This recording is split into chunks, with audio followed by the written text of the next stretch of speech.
baby. Table tennis. It's the second match on day 3 of week 5 of Major League Table Tennis. Are you guys ready for some action? Alrighty, let's call in the officials first. Linda Leaf and Jovana Kesnevich.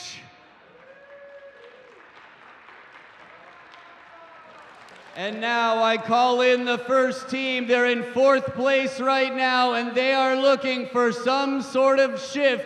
Put your hands together for the Princeton Revolution!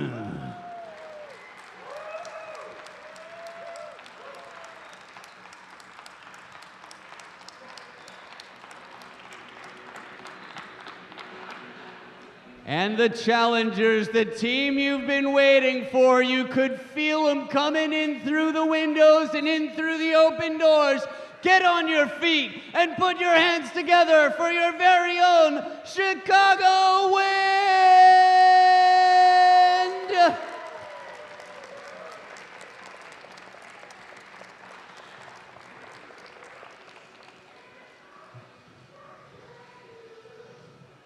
And now that all the warriors have entered the arena for battle, let's shake some hands and slap some skins and let the games begin.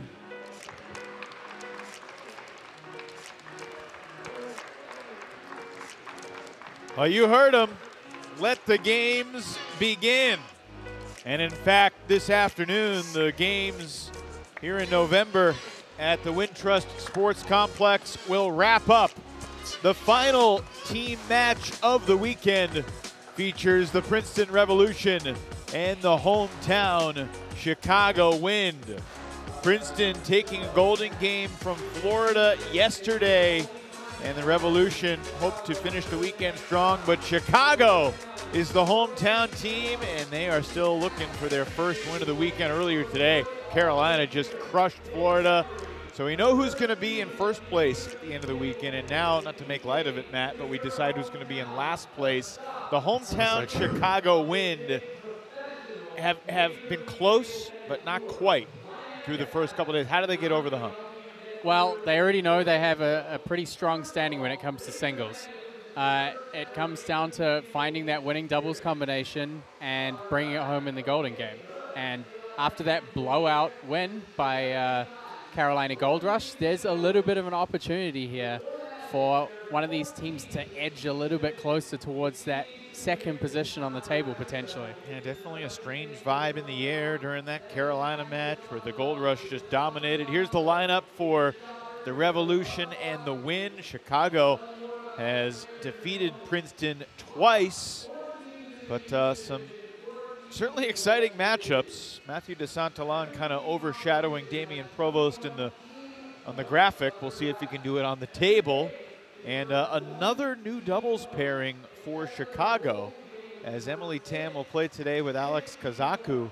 I mean, over the course of the season, Emily has played with almost everybody on the Win roster. They haven't been able to find that winning combination in the doubles spot, so Eric Owens tries something different today. Yeah, I heard Kazaku is pretty good against chop, against deep defense. So they're probably anticipating at least Angela Guan being in the doubles. And I know she's played with Matthew DeSantillan before, so at least one defender. So they're putting Kazaku in to see if they can shake the tree a little bit there. Again, as I said, getting that doubles right for them is a factor in this. They do have a good singles record. Well, we begin with Damian Provost and Matthew DeSantillan, who has become one of the most exciting players in the league. These two Frenchmen squaring off for the first time here in MLTT. And, I mean, we say this a lot, but this is certainly a contrast of styles with these two guys, even though they're both from France. It really is. Damian exhibits such great control and mastery of spin in the rallies.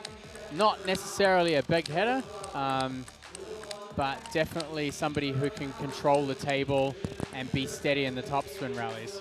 DeSantillan, obviously, a fantastic modern defensive player has been incredibly entertaining so far in his matches in the league.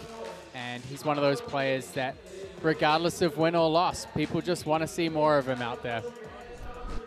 He lost the first game yesterday by a wide margin against Daniel Gonzalez, but rallied back to win games 2 and 3. DeSantillan 2-1 on the weekend. He did not play on Friday. Damian Provost is 3-3. Damian took 2 out of 3 from Daniel Gorak, and then lost 2 out of 3 to Roman Lawrence.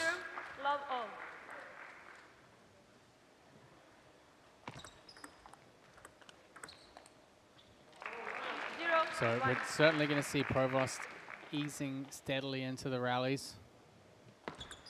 And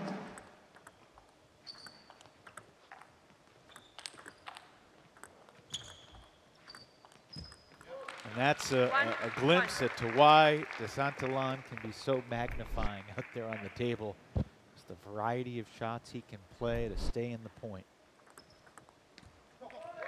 One of the things that's impressed me watching him is just the amount of ground he covers out there. A lot of the time you'll see him, especially when the ball's being dropped short to his forehand, just running in from the outside corner. 1-3.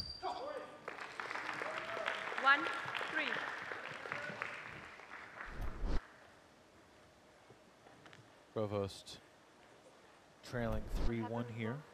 Gets a new ball.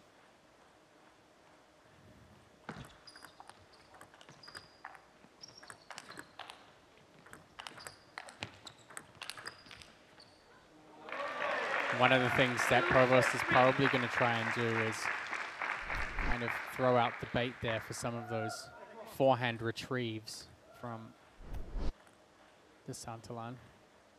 Should be able to control them pretty well, cover the table. Be a little bit tougher to grind against the long pips defense. Some of the chopping shots from DeSantillan just loaded with backspin. 4-3.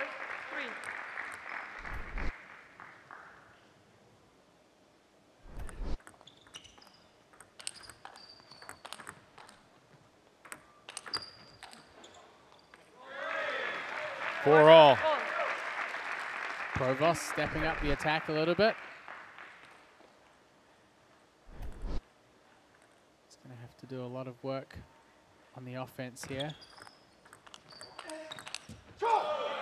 DeSantillan pinning Provost in the corner. It's fun when DeSantillan just decides, okay, I'm going to go on the attack now. He picks his spots.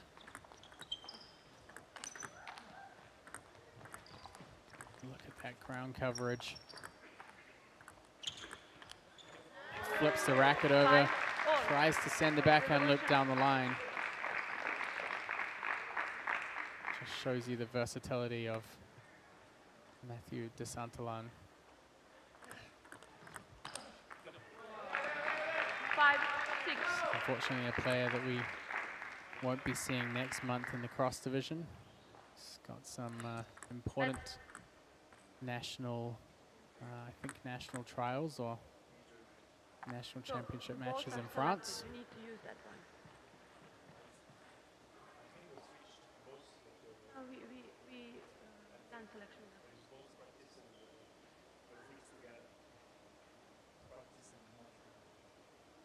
Sounds like Provost was just commenting that maybe one of the table tennis balls from practice may have been mixed in with the match ball. Is there a difference? No, but usually the match balls are all new. Oh. This time DeSantillan lands the backhand attack. How does a new ball bounce or react differently than a worn-in ball? Honestly, a lot of it's just feel. It's just the feel of a new ball versus a used one. The used ones tend to wear a little bit.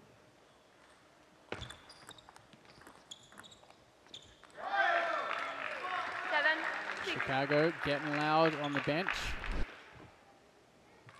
It's exactly what you want to see from the home team.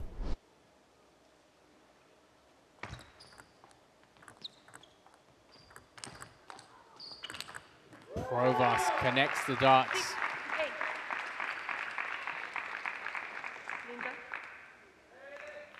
Gets a lot of acceleration from that earlier timing on the second.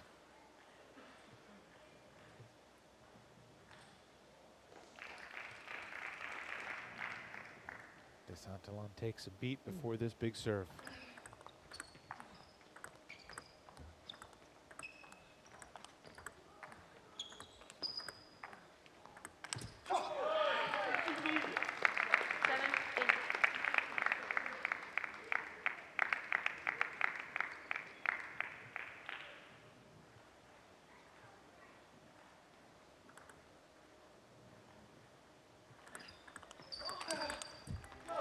Eight all.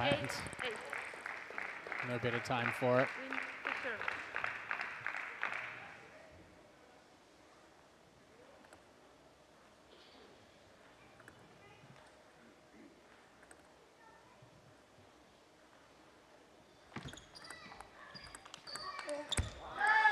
Provost with the 9, wide angle. 8. The more he can get DeSantillan to move around, the better for him. That's going to be his goal.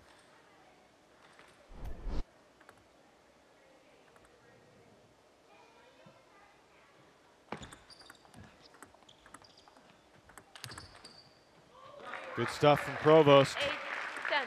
He's got the first game point. Revolution to serve.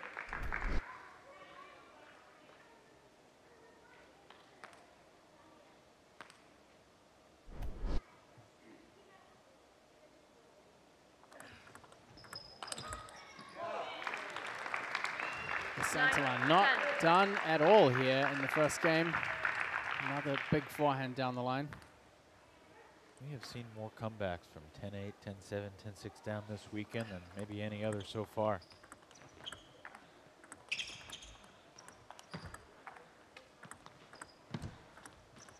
Great footwork from DeSantillan.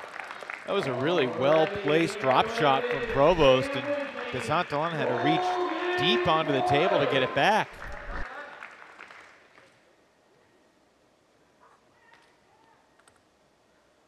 All. Next point wins.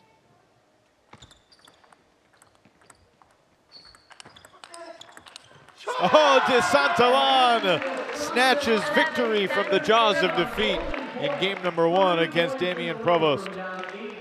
Those forehand attacking shots made all the difference. Prime example, what we saw yesterday in his match with Daniel Gonzalez.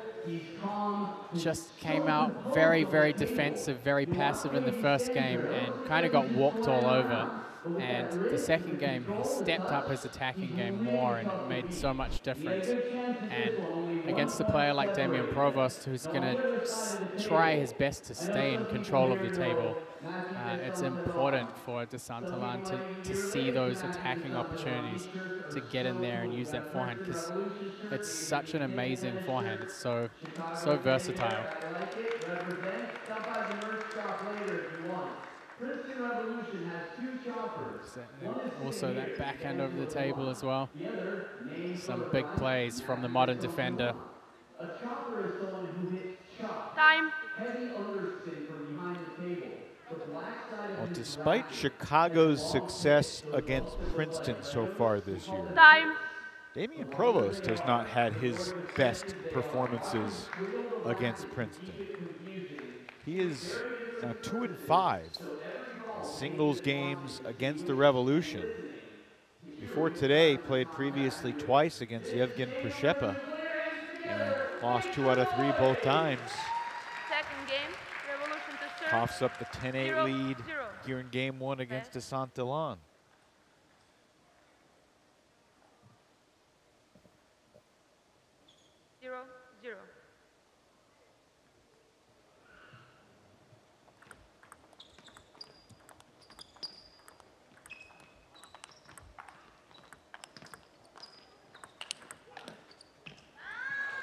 Good angle work from Provost. 1.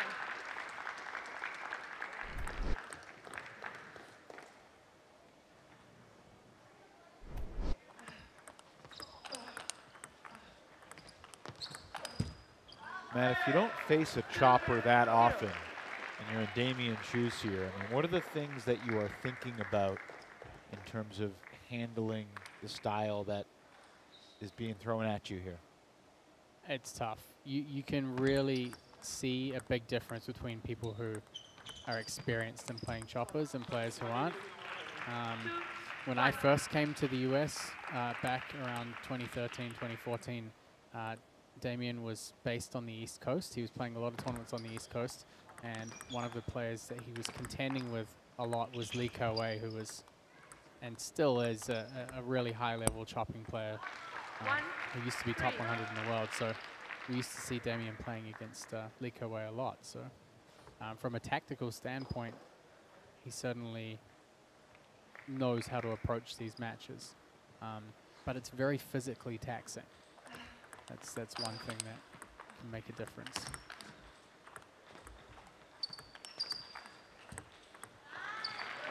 So it's very dimensional. So one thing you'll see with Provost a lot is that he's not afraid to drop the ball.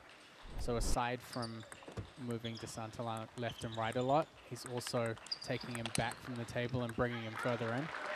And that means that he just has to cover a ridiculous amount of court in each point. 5 of the first 6 here in game 2 for Provost.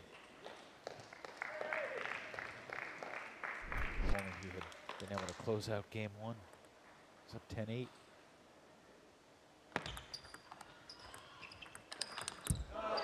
Big backhand again from DeSantolan. Also, one of the things is all defensive players are different. There are very subtle differences in how they chop the ball, how you read their spin. So sometimes it's not uncommon for a player to ease into it in the first game or take a little while to adjust.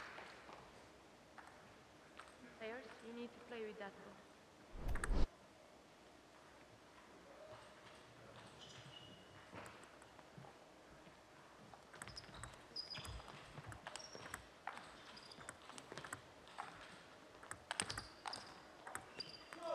Swing and a miss from Provost. 3-6. Paying homage to the baseball history here in Chicago.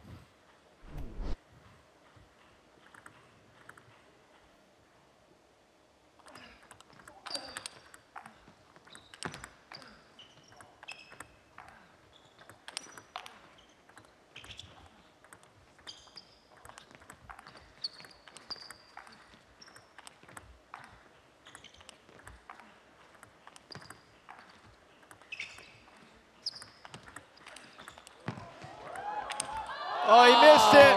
It's an outstanding point. Tantalizing table tennis between these two Frenchmen. Yellow card. And a yellow card was given to DeSantolan for lightly tossing his paddle on the table at the end of the point. I'm not so sure that was 7-3. necessary. What's wrong with DeSantolan doing what he just did? It's fairly common. You know, anything that's deemed as racket throwing or even... He didn't get his money's worth with that racket throw. No. You sound disappointed at me. Well, look, that was the point of the match.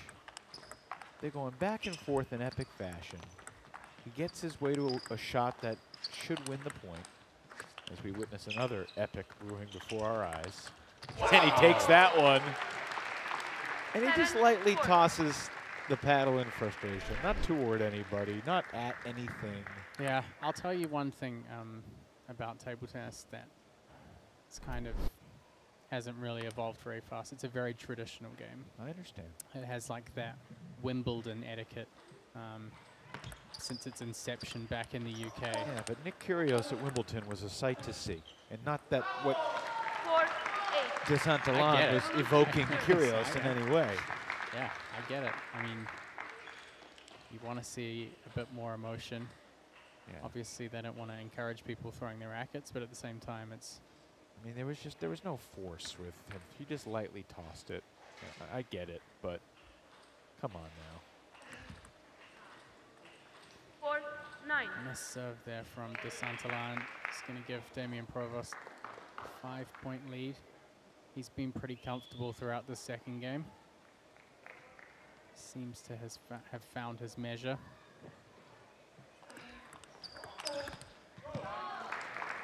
Nine, five.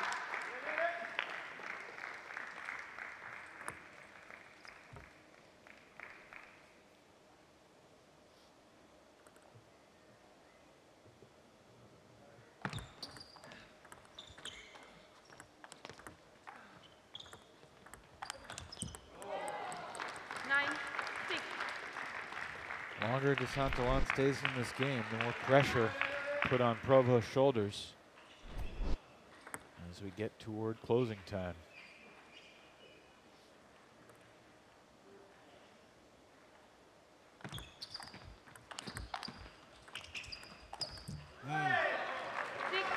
And 6 lead for Damien.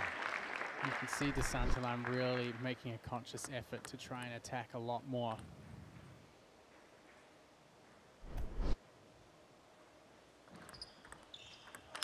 Yep.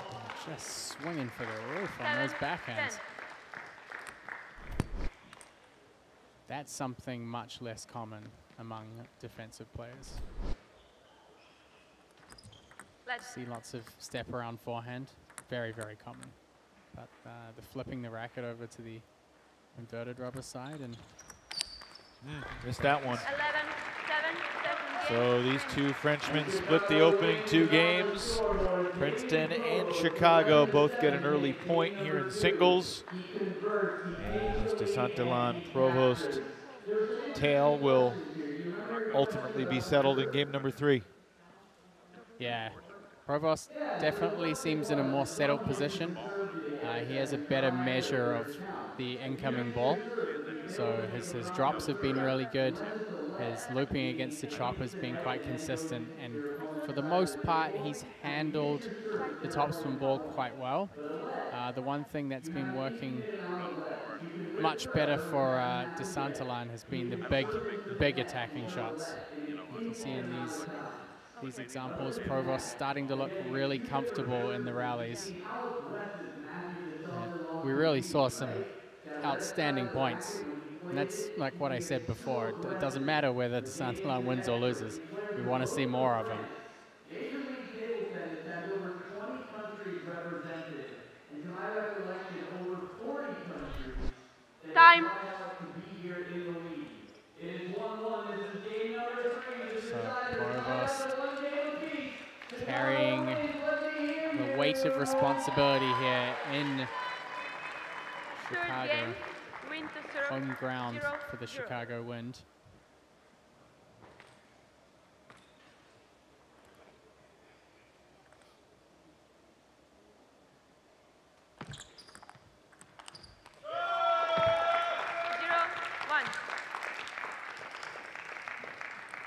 I've seen some body language from Provost that exudes frustration throughout the weekend. Definitely, yeah.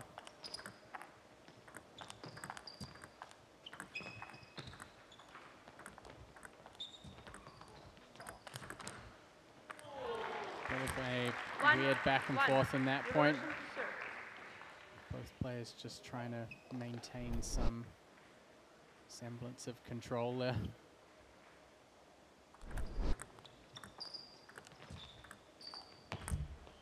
Provost gonna cook the net again. Bit of early fortune.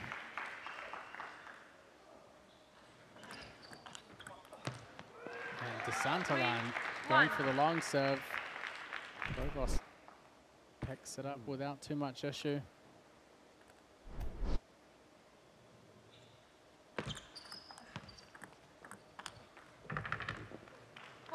Big backhand swing from DeSantillan. It's going to be a timeout for the Princeton Revolution.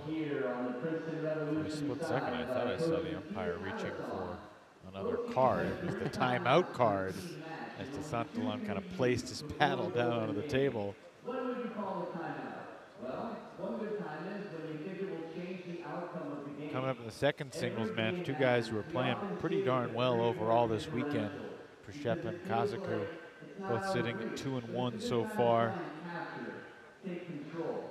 Both played on Friday. Should be, yeah, and Kazaku last Time. night was outstanding. That's right. Big swings from him. Going to be interesting to see if he can maintain that momentum coming into today. 1-1. 4-1. Win. The Shepard was off yesterday. Kazaku was off Friday. They will collide shortly here in Chicago. Oh, Damian Provost 5-1. puts his paddle in the right spot and gets the responding winner. Boom. Just brilliant anticipation.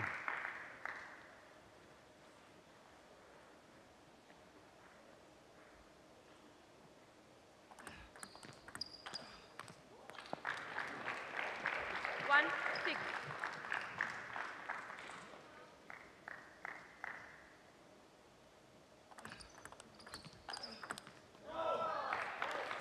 Six, 2.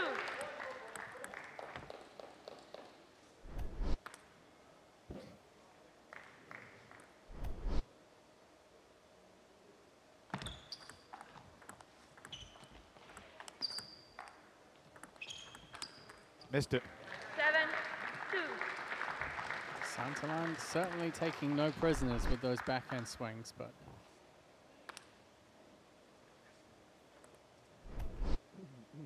consistency a little bit of an issue. Provost 8. taking a stranglehold on this third game. Provost just has so many tools at his disposal. Let's. Forehand kind of hooking shots to one side, inside out shots the other way. 3, 8. Up 8-2 and he misses the shot.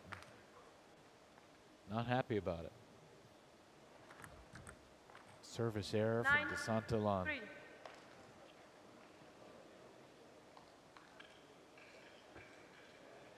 Revolution. Neither of these guys are too Yellow, cheerful red, right blue. now, Matt. 10, Looks like 3. another yellow, well, it's a 10, yellow card 3. with a warning for red. Not sure what that was for. What did he get a red card for? It's in table tennis they do like a yellow and a red together. It's like a warning for a red card. I know, I understand, but I don't know, what did he do to deserve it? He must have said entirely something. Sure. Yeah, I don't know. He's going to take a swing at that backhand again. 10. That cost him a point. That gave Provost the free point, got him 10. And without that free point, 9-5, you feel a little bit different than 10-5 here.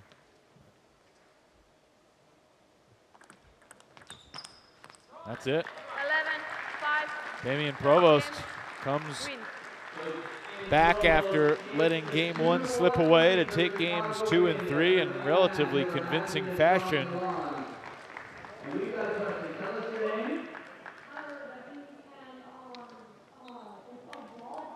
So looks like that red card warning was for breaking the ball or ejecting it from the playing area, so to speak. All smiles here, Damian Provost. Yeah, well, Damian Provost joins us now. Damian, you're up 8-2. You miss the shot. We see frustration. We hear frustration from you, but how does it feel? And it's good to see the smile on your face after the 2-1 win. Yeah. It was a little painful to lose the first one after leading 10-8. But I know it's a very mental battle with Mathieu. So if I start feeling too bad and complaining, I will lose 3-0 for sure. And so the only thing I thought to myself was, okay, be focused. And he needs to have a tough point to win, otherwise it's too hard. And for you, tactically, you know, when he's playing defensively, you seem fairly comfortable in how you're playing, but sometimes when he opens up and attacks, sometimes it's very strong. So what's important for you to make sure that you can kind of neutralize or stop those attacks from coming?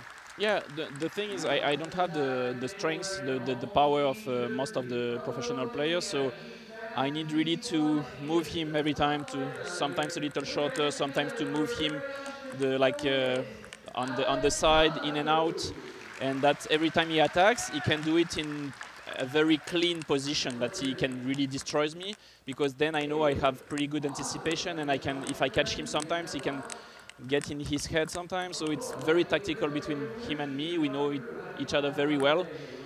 It's it's tiring mentally to play with him, but I'm happy at least I won the match. Even if it's not 3-0, it's better than nothing.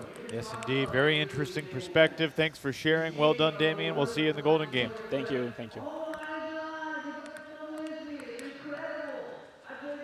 Interesting perspective in a variety of ways as we shift toward this battle between Ukraine's Yevgen Prishepa and Romania's Alex Kazaku.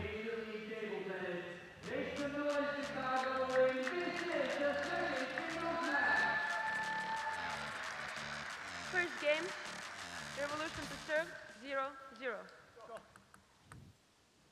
Prishepa serves first. Kazaku with the first winner, emphatically. He had plenty of those yesterday in his match in the singles. Let's.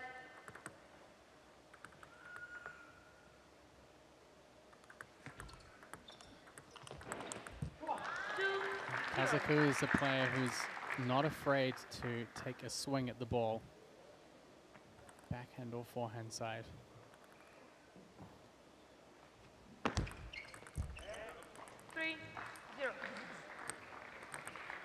You have to wonder also what impact it has when you've been the inactive player on the bench the day before.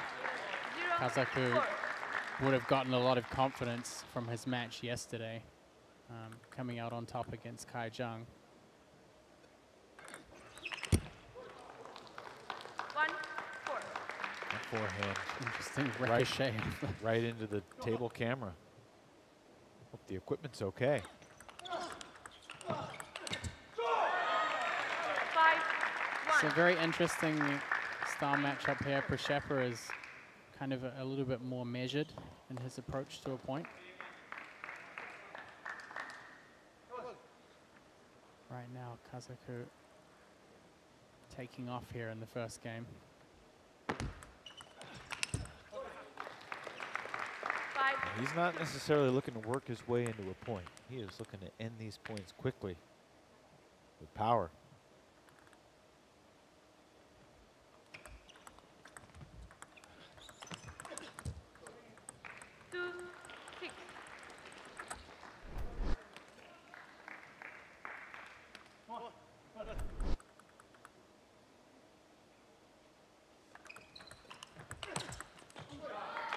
Prishepa starting to wind up with some big forehands of his own.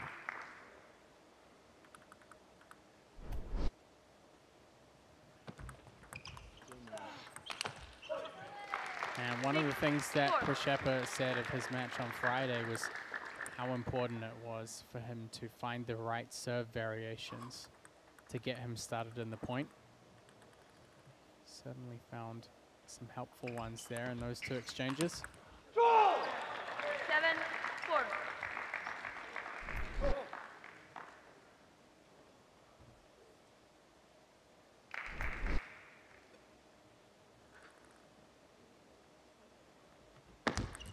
Let's.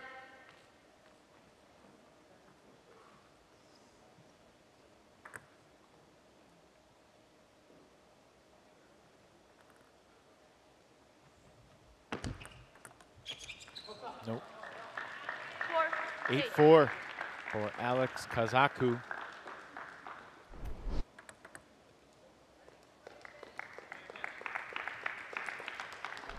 Alex has gone 10-5 in singles in MLTT. Prishepa's put together a pretty good record too. Especially against the Chicago Winds. 4-9. You have to wonder if he was hoping to match up with Provost again tonight.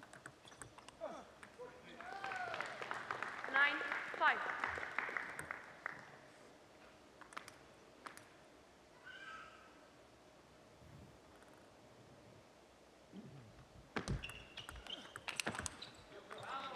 Shepard with the backhand flick. Kazaku, another big forehand. Game point. 6, 10.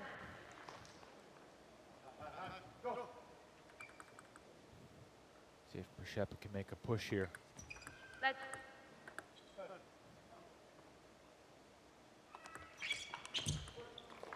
7, 10. 10-5 to 10-7.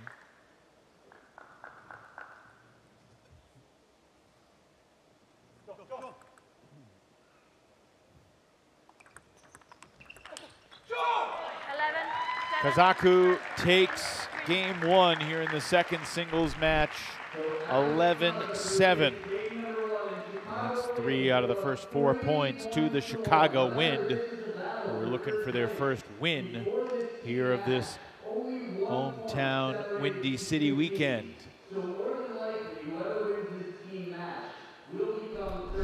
Yeah, forehand power, again, a big factor with Kazaku, same as yesterday in his match against Kai. And certainly overpowering in the opener. Przepy's got some work to do to claw back here. We're excited to welcome in a very special guest to the broadcast booth. Former U.S. table tennis Olympic coach John Bosica joins us now. John, welcome. How are you? Very good. I'm excited to be here to watch directly this very interesting competition, and yeah. There you are. Long time ago. Time. But nice people. There's those. Plenty of familiar faces there. Yes. You told us before that you came to the United States 32 years ago from Yugoslavia. Yes. And you, even in the early mid-90s, had visions of creating a professional table tennis league. So what's it like for you to see where we are today? That is my dream happened to be true, and I count then if you have a league, professional league like in other sports, same thing in US, in table tennis, that table tennis will be very serious sport with a big perspective, usually for this country who's very big and who can support something like that. And I tried many times until now to contact people and to explain them then that is way to go. And I'm super happy and I'm glad that Mr. Flint with his team realized that my dream to say, and that is maybe should to be before, but never is too late to start to have in this country the best players like we have in other sports, in soccer and coming or hockey from Europe or from other countries from Asia. Now your daughter was a pretty good player. What was your reaction when she told you that she was going to be joining Major League Table Tennis? I was surprised. She was very good until she was in high school. We practiced a lot. Like in my former country, Yugoslavia, we practiced twice a day, very serious. And she was #1 junior in that time and winning on US Open under 18 years old girl and under 18. And after that, he decided to go to do some very serious school in college in St. Louis. And she asked me, Dad, do you think I should continue to play table tennis with half of my power and concentration and enthusiasm or no? And she said, I think better not to do. I said, I agree with you. And but I'm happy because she's still in table tennis and she helps me for my clinics. And now here, when I hear about this opportunity for her, I was very surprised. But I said, yes, that is job for you. Go for it, yeah. 5, 7-5 lead for Prshepa. There's There she your is. daughter Mimi. Met your grandson Leo earlier today. That was Yeah. special. He's special. He's having at home few balls, table tennis balls, and Gotta start sometimes him early, racket. right?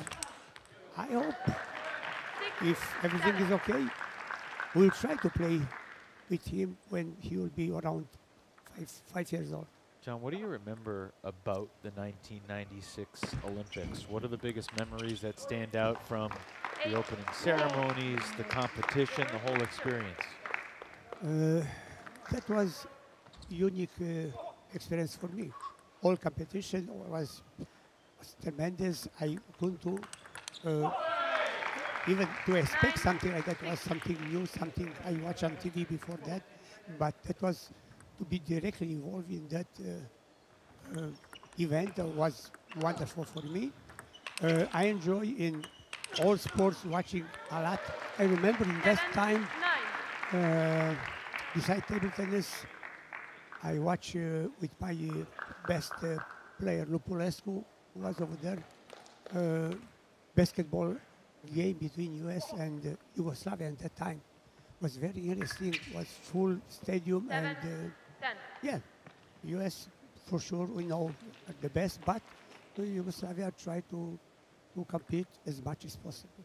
But another thing I want to say, on table tennis, I was surprised how easy J.O. Wagner lost with Gianni Wang.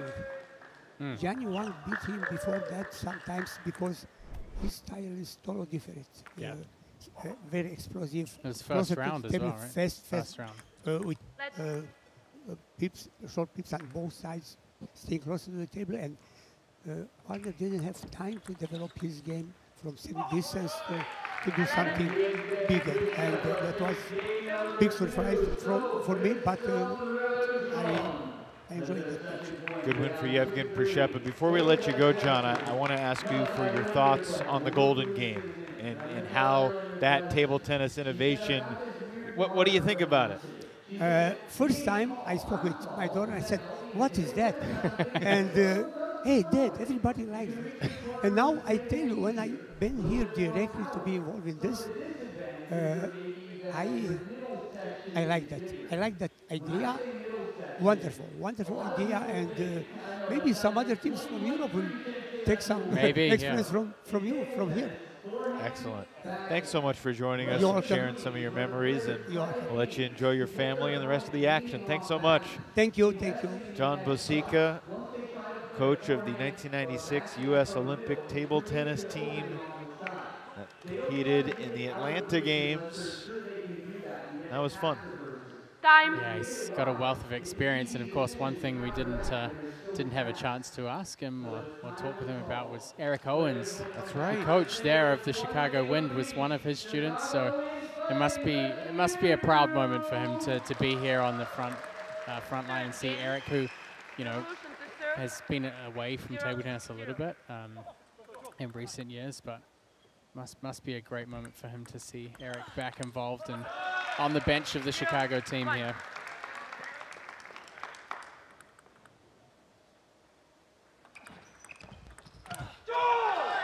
So Kazaku looking to fight some momentum back here. Prshepa had a great second game.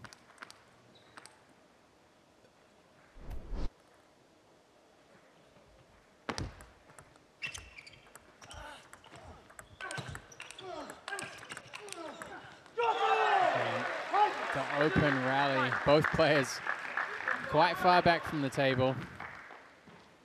It's Kazaku whose forehand power loop seals the deal.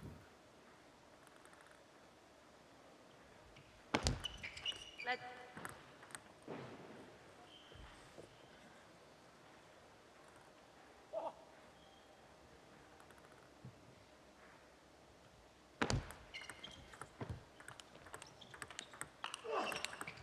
Ooh, Prshepa ties it up 2-2. Perfect placement there from Prishepa.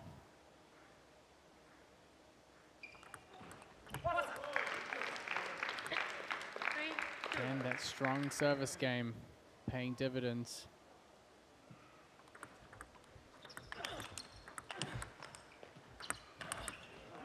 4-2 lead for Prishepa. Matt, independent of your personal fantasy table tennis considerations, who were you leaning toward heading into this third game from what you saw from the first two? I think Prishepa's gotten himself into a position where he's been able to neutralize Kazaku a little bit. And great rally. Kazaku, you know, he's got a lot of firepower. It's still pretty even for me, but Prishepa's placement has just been really steady, and I feel like he's been in the points a lot more than he was in the first game.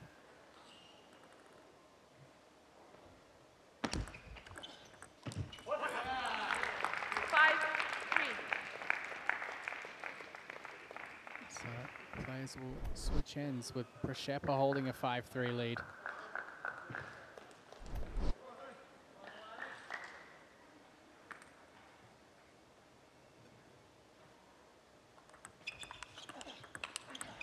Ooh. 5-4. Kazaku's not going down without a fight. This is high-level stuff, both ways. Just hit some cannonballs on the forehand. Love between the legs Nice. return off the let. Extra style points for Alex. And now a 5-all score. 5. Game all, 5-all.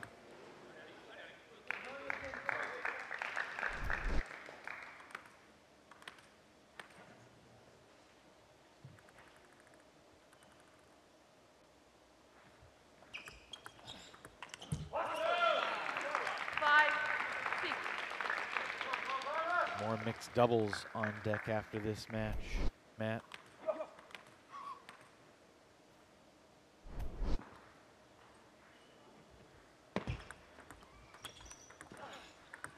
A nice little fade there across the middle.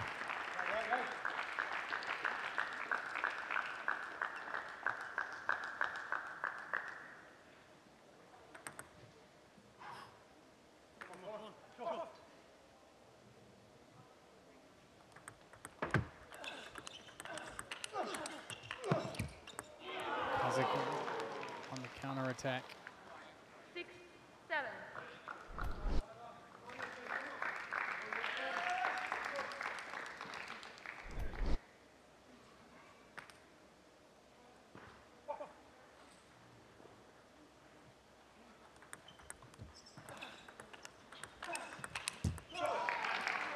Going for the, always taking those big opportunities.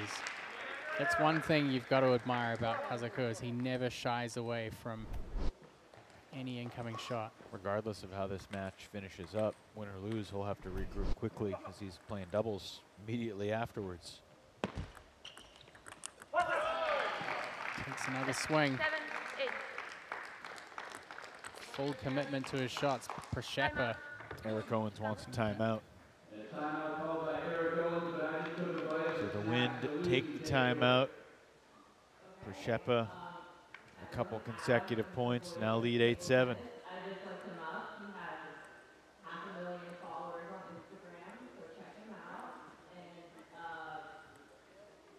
You can see, even in these pressure situations, you can just see through facial expressions and the body language and interactions how much these European players are enjoying it.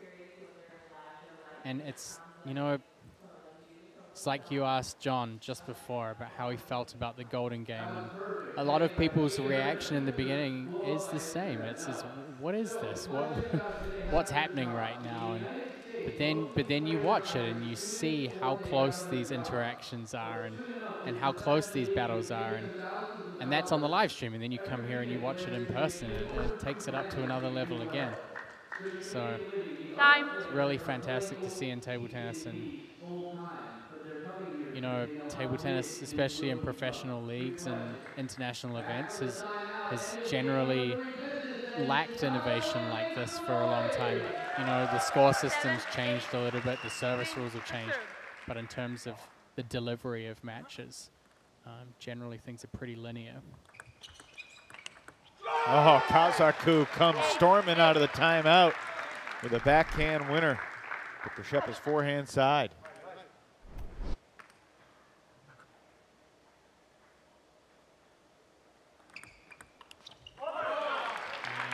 Back and forth we go. That no-spin serve did exactly what Przeppa wanted it to do. Which was what? Got Kazaku to sail it over the end. Goes heavy. What a shot. 8-10. Przeppa 1 point away from making it 2 out of 3. For the second time this weekend for the Revolution.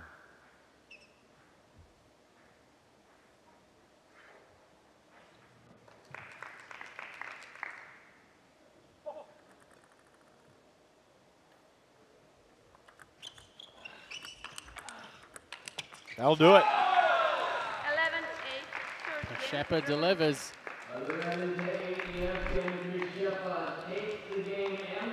Back-to-back 11-8 victories for Przeppa after he dropped the opening game 11-7. Kazaku will stay on the table here and play doubles with Emily Tan coming up next. Almost caught the edge, but not quite. And Yevgen Przeppa continues to play at a very high level for Princeton. He went 7-2 in singles in Myrtle Beach. He'll finish 4-2 in singles here in Chicago. Yevgen, a great battle with Alex Kazaku. You're down after the first game. What are you telling yourself as you retake the table for game 2?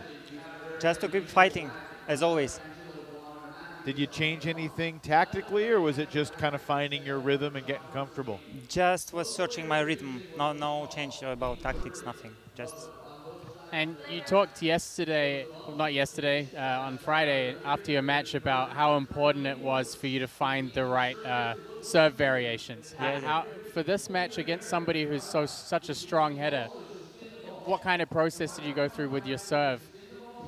I feel really bad today. I cannot serve my full power, so I stay like last match with accurate serve, and it's worked.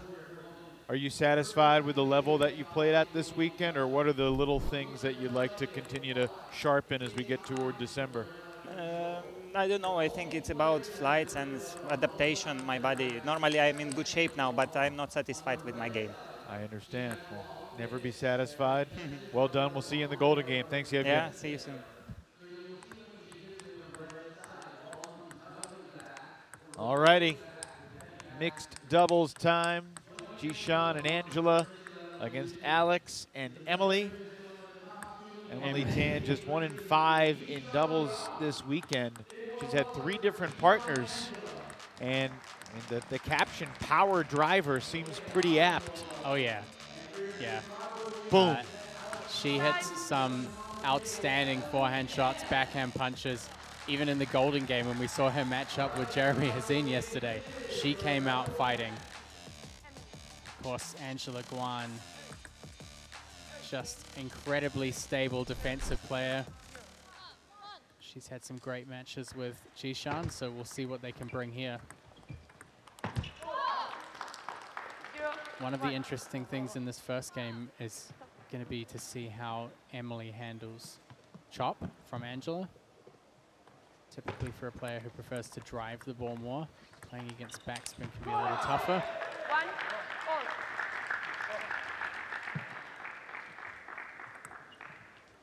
all.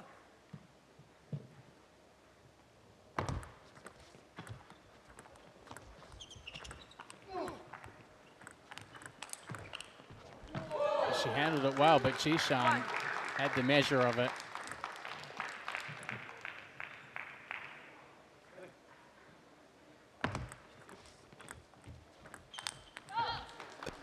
Princeton took 2 out of 3 in doubles over Chicago in September, and the Wind returned the favor, taking 2 out of 3 in doubles in October. Both of those matches, Angela Guan played with Matthew DeSantalan, the two choppers together. Emily Tan played with Dan Liu, Sasha Hanin, and now Alex Kazaku. Yeah, and she played with, this is, as you said, this is the first time she's playing with Kazaku.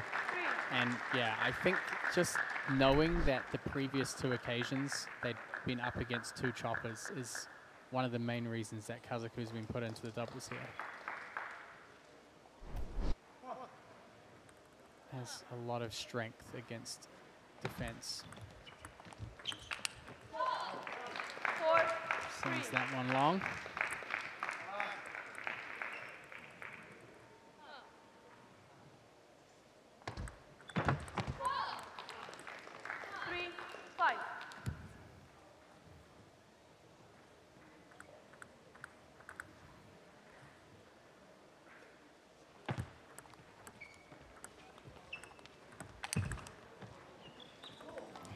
Huge forehand there from Just massive. Jishan, yeah. I was wondering on the previous shot, Angela kind of reaching over the table, whether she would be a little bit more aggressive, but she just played a slice and let Jishan do the work.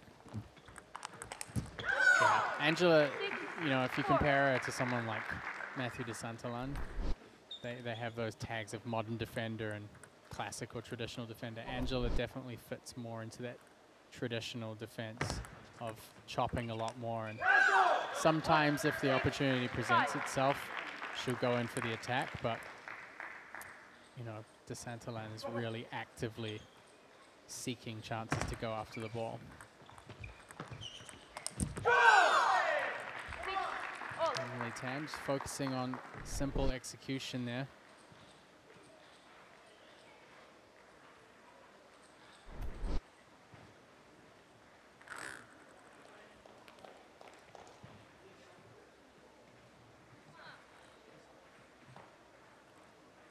Kazaku serving at 6-all.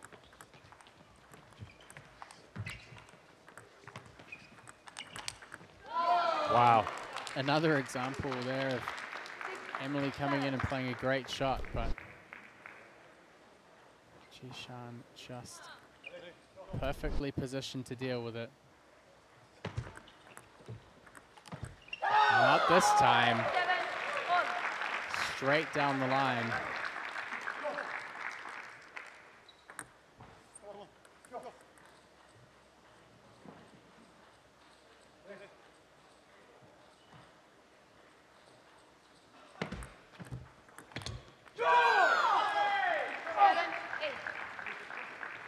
Very vocal Chicago pair here.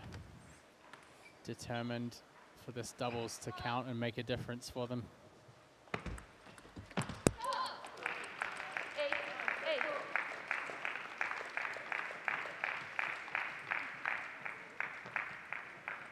I feel like we've seen players from all 4 teams take some long walks, take some laps after good points and bad points. Tan over the table there. The Adi Serene influence impacting the rest of table tennis in America.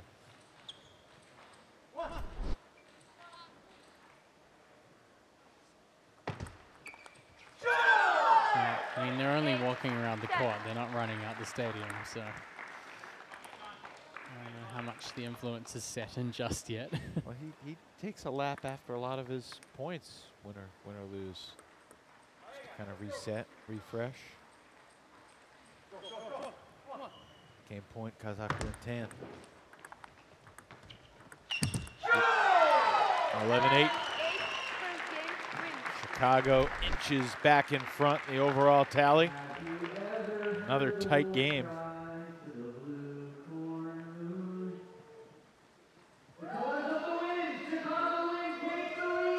Big start for Chicago in this doubles match. You have to wonder whether Kazaku and Emily Tan might be the dream team for the Chicago Wind. Certainly a good start here. That's a great question. So, So when the players switch ends, it'll be Kazaku playing to Jishan, Emily Tan playing to Angela. We saw Prishepa play with Angela Guan on Friday. Prishepa inactive.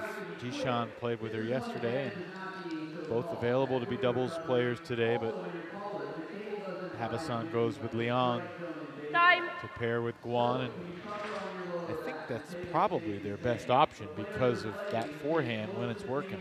Yeah, yeah, and yesterday, yesterday they kind of clawed out the win. Fairly scrappy match.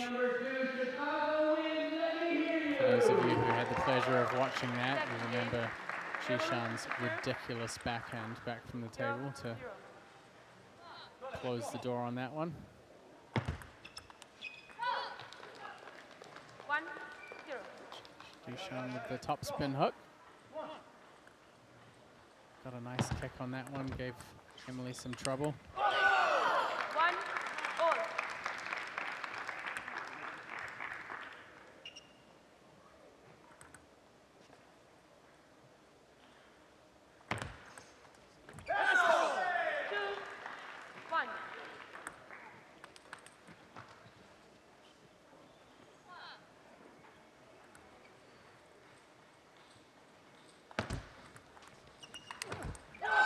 Kazaku dealing to both of those returns.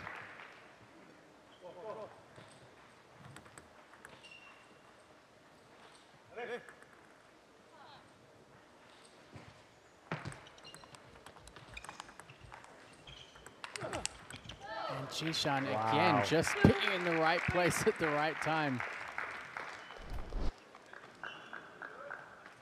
Chicago's hit some shots in this match that they didn't think were going to come back, and Jishan had other ideas.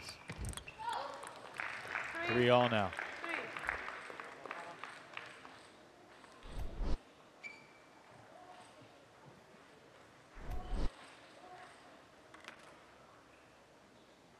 Apparently, the Chicago wind shirts have been selling like hotcakes this weekend here in the Windy City.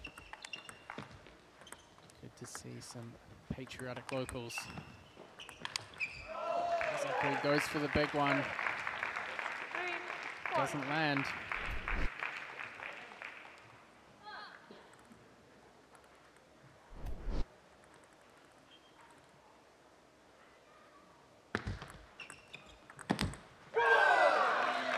Tan backhand punch.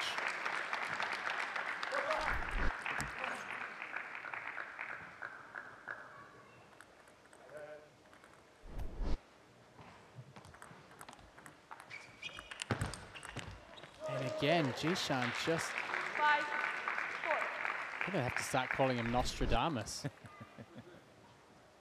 Just has had incredible anticipation in this match so far.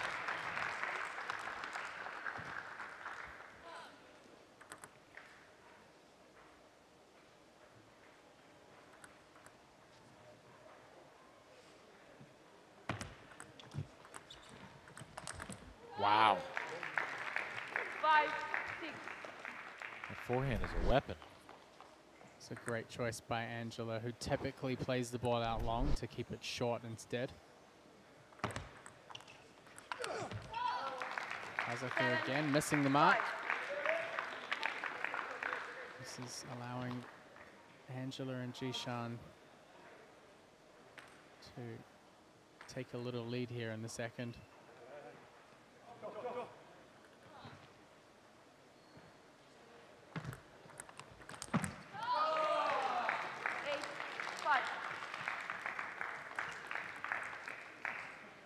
If you had just lost a rubber game to drop a singles match 2-1, would you like to have a little bit of a break, or do you want to get right back on the table, play doubles? I'd get straight back in. This time Kazaku applies just enough pressure. Yeah, I mean, it's always better to keep on playing while you're warm. I think if it's a match that really affects you badly and you're kind of down in the dumps, then yeah, maybe a little break would definitely help. But most of these players are pretty determined to keep the ball rolling and to keep moving.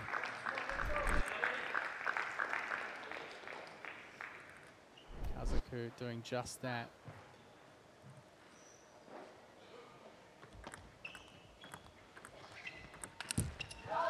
Get another chance again, but struggled a little bit.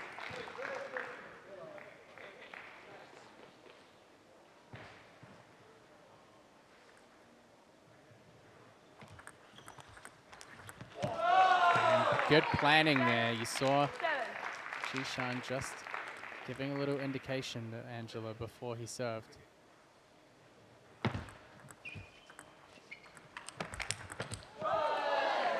And ouch, that's gotta hurt. Ricocheted into the face of Emily Tan. All smiles after the fact, thank goodness. Look at, we're even at one game apiece. Kazaku's face is, you know, unfortunately for Emily, I have a feeling that might land itself on social. But great spirits from both of them after such a close, closely contested loss in that second game. Are you a professional athlete? He's like, kinda, yeah, I guess I am. Pretty cool. She played incredibly well this weekend. So a really tightly contested doubles match here. We're at the halfway mark of at least the individual matches here. Liang Jishan, just insane on attack, but also just being in the perfect place. Anytime Chicago Wind pair played really, really great shots, shots you would expect them to be able to win the point from. Jishan was there. So let's see if that that last ball puts a little pep in the step of Emily Tan. A little zap maybe. She's been playing great table tennis all weekend. Rubber game, here we go. Kazaku playing into Angela Guan this time.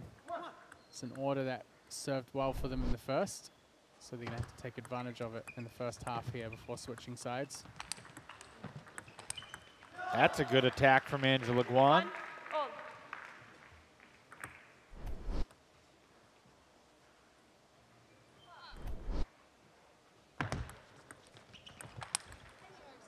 And Kazaku just popped the ball up quite high on that serve return.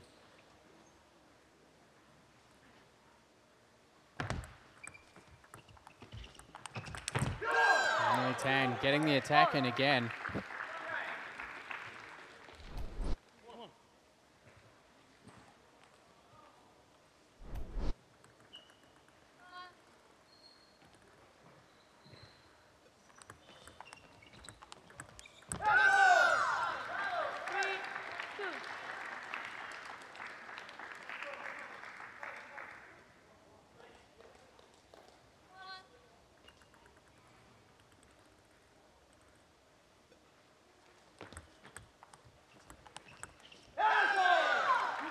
Do you think Liang and Guan will have an advantage when they switch sides at 5?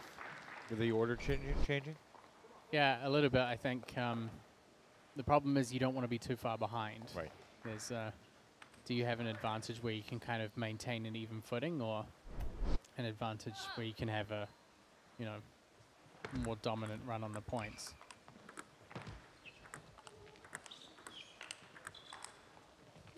And Kazaku just sweeping that last ball.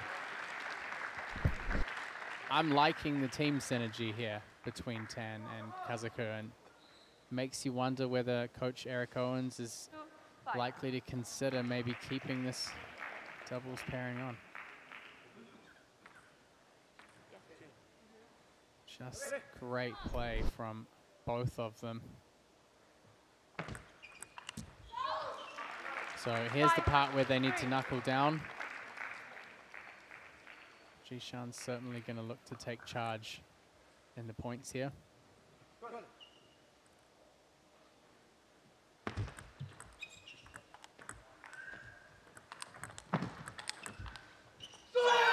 That's big attacking plays from the Chicago Wind. The roaring fist pumps were certainly in unison for Kazaku and Tan after that point.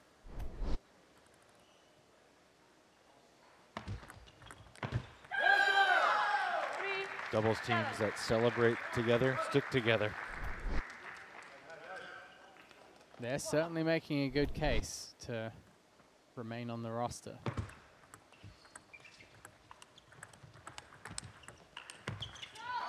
Just missed. Some good control there from Guan and Jishan. Just steady blocking, moving the ball around. This time, Guan going for that down the line forehand.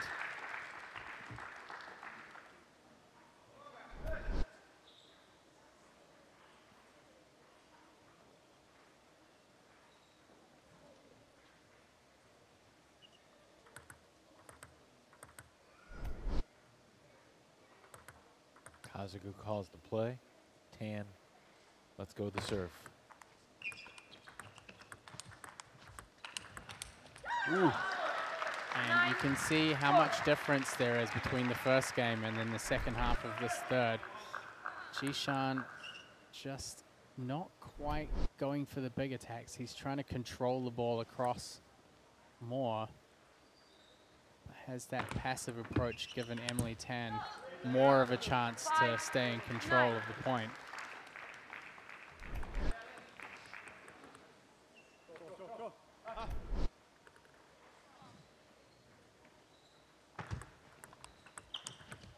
Ooh, caught the edge. 6-9.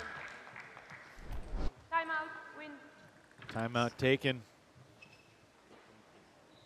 Eric Owens calling it relatively early, with still a 3-point cushion. You like that? Yeah, I do. I think typically we've seen him calling the timeouts a little bit late, so kind of, you know, when his player's been in the lead and then maybe they end up 1 point behind. We've seen a few more timeouts from him, or yesterday I think at the 10-10 timeout.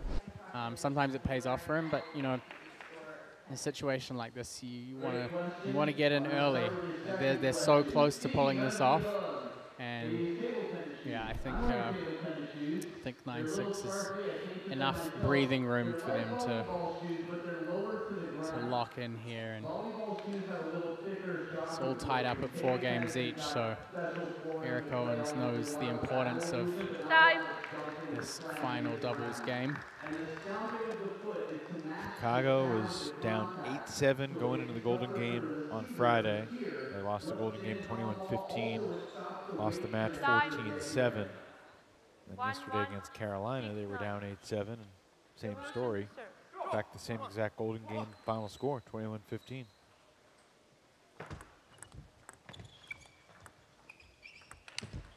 Kazaku, he had it lined up, didn't he? He really did.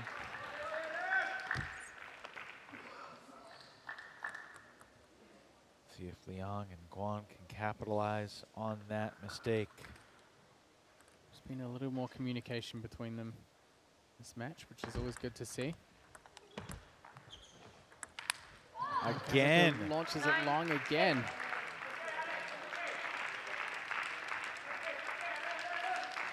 I'll tell you one thing as a coach, it's not what you want to see after the timeout. 2 big opportunities. Tan trying to give Kazaku a little pep talk there. He's twice her age. Doesn't matter.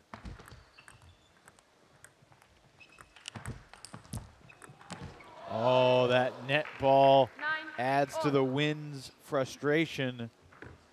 And from trailing 9-5, Liang and Guan have tied it up 9-all.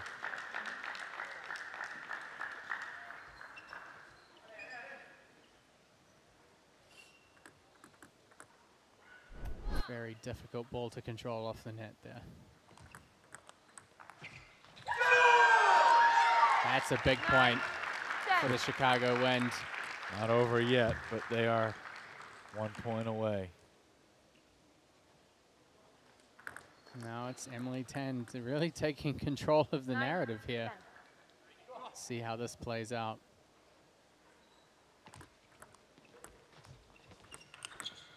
That'll do it. Kazaku and Tan might just be the new doubles tandem for the Chicago Wind going forward. 11-9 in game 3. You gotta feel stoked for Emily Tan. She's played some great doubles matches across the course of the weekend. Seems to be getting better and better, and really a driving force in the partnership, not just in terms of energy, but the attacking. Here she comes. We got a joyous Emily Tan joining us now. Emily, Alex missed a couple forehands in a row, and you were in his ear. Can you share what you were telling him to get him back on track? I was just like, oh, just go on the table, spin it. Nanjishan moved really back, so if you spin it and the ball is short, then Nanjishan, there's a high probability of him missing it, because like when I play Jishan, I purposely I loop it short or I loop it like no spin, because he just smacks it. As we saw in the second round, he just smacks it. I'm like, what the heck? It's so cornered, like I can't do anything. So I'm just like, oh, you just make it on the table, and then he come forward, he touch it, and then I attack. Emily, now you've been playing better and better in the doubles across the weekend, and such a reliable partner out there for all the players. You've kind of gone through everybody on the team. How did you feel about playing out there with Kazaku in this match? Do you think this is the winning doubles combination for the team?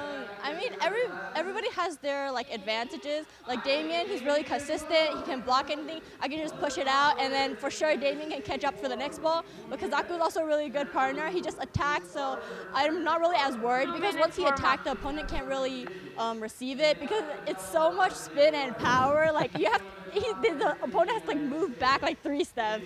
He's so strong. I'm like, oh my god. But like, Kazaku is a really good partner, I would say, for this team, because they have a defensor, and then I think defensors are really scared of Kazaku. He's so fit, and then you smack it. It's so scary. Emily, it's been fun to watch you kind of develop into a leader for your team as a senior in high school, the youngest player on the team, the only female. It feels like, from our perspective, you become one of the more vocal leaders, particularly in doubles, but also overall in cheering everybody on. I mean, we have to be really positive, because we can't just go, oh, we lose, and then we just go down. If we go down, we're going to even go more down and down and down. I would say because like they all really want to kill the ball, because they think I can't like really get to the next ball. I would just say I can only give them confidence, say, oh, it's okay, just get on the table, and then I'll catch up, I'll cover up for everything. So trying to let them be in their best performance, because I know that like they're really concerned about my balls, because they're scared that I can't block it. But I'm like, it's okay, just play what you do, and then I'm just gonna cover up for you guys. Just confidence, come on guys. Great stuff. Love the enthusiasm. Look forward to seeing you in the Golden Game. Well done here in doubles today, Emily. Thank you. The message appears to be, don't worry about it. I can handle it. If you get it on the table, I'll put it away. You gotta love that passion. Time. The confidence, too. All right, back to singles. Dan Liu. Back to the penhold, man. Had a little bit of a shaky match yesterday. Kind of seems to be in that zone between shakehand and penhold. A little bit of indecision about what is the right way to go forward. Obviously, penhold is his natural grip. He'll be looking to make an impact here today to remind himself why he's gone back to that.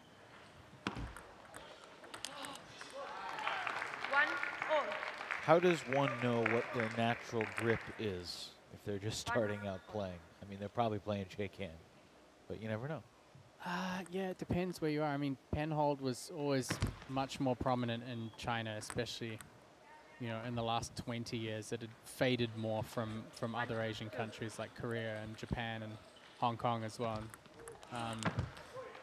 Yeah, I mean, it's the grip that he grew up playing, but in my conversation with him, he just felt he was more free to attack more with the backhand when he was playing shakehand. So there are pros and cons to both, but when you have a lifetime of experience with one, you kind of hope that it will be a more reliable option for you in a professional league matches.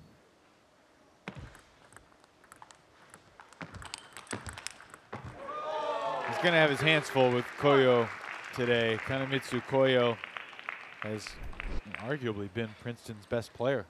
The revelation for the Revolution this weekend. Yeah, and he's kind of a dark horse. I really feel like he's one of the players in the league that his level potential is so high, and he's kind of reaching for it. And you can see with each match that he plays, he gets a little bit more confident, a little bit more fierce. You know, if you compare it to his match last month against Daniele Pinto, he went down 3-0 in that match. So yeah, definitely a player for Princeton Revolution that they're hoping will continue to raise the bar.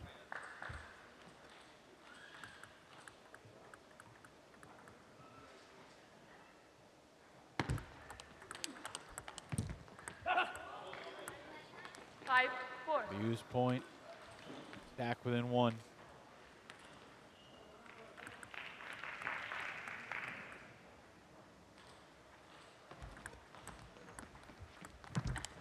Oh, Koyo. Strong on the blocks and counters. Also, very good short game.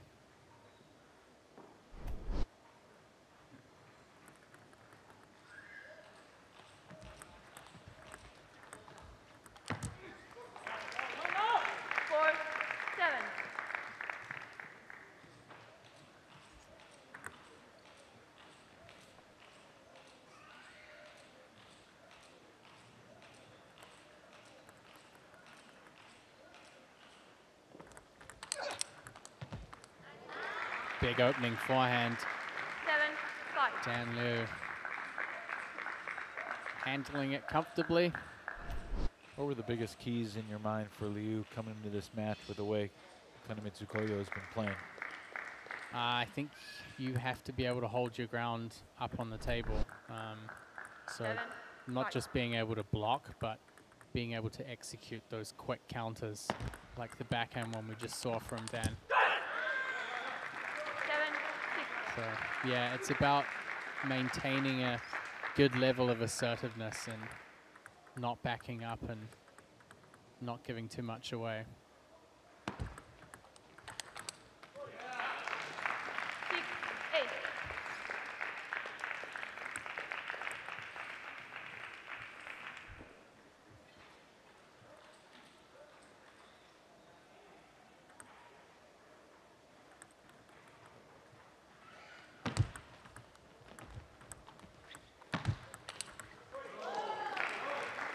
Dan picking up the half-long ball.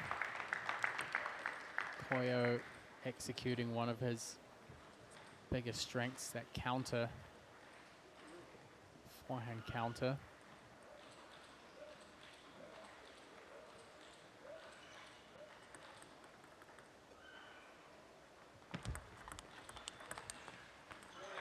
I was actually told by Roger Kang from Princeton Revolution that Koyo's been working really hard on fitness, making sure he's getting back into physical shape to help with his game. And I was told that since the Combine event, he's lost 8 kilos.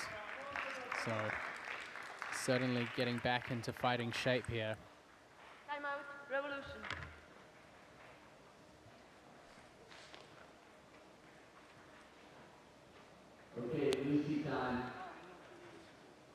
Very closely contested first game here.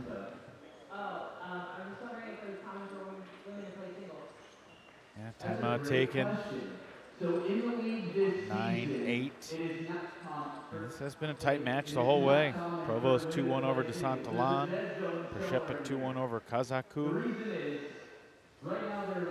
Every single game is, or every single match has been 1-1 through the first 2 games. Dan Liu is certainly looking more confident out there today. There's a difference in level as well. Lily Zhang and Amy Wong, the top 2 women's players, I would not be surprised if they play singles a lot. But right now it's more common to see the Next weekend, the West Division retakes the stage. Alameda. East Bay, Northern California. 9-8. Revolution to serve. Look forward to listening to you and Sean, Matt, call that action from afar. Yeah, you've really set the bar for me on this whole play-by-play thing. I'll tell you that right now. 8-10. The amount of table tennis genius between you and Sean, not fantasy table tennis genius, but hey, actual table tennis. I'm recovering now, okay. 2 game points. Kanemitsu Koyo.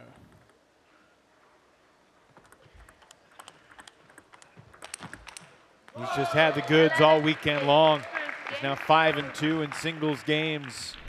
And we're tied 5-all in the team tally after 1 game here in this 3rd singles match. I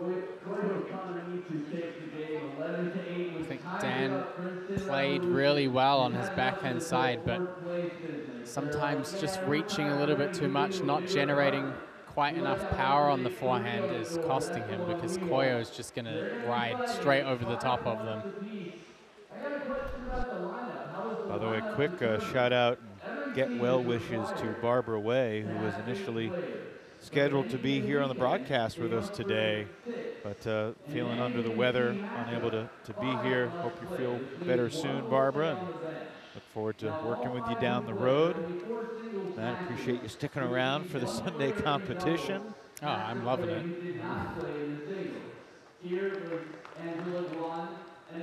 Very much looking forward to the schedule for the rest of the year, and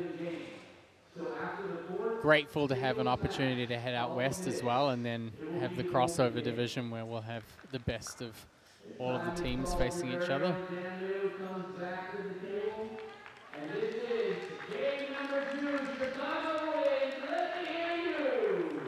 After this weekend, East Division teams will play first weekend in December, Rock Hill, South Carolina.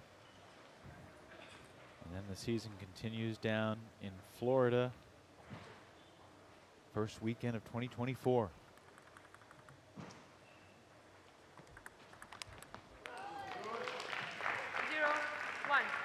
Not a bad place to be in January.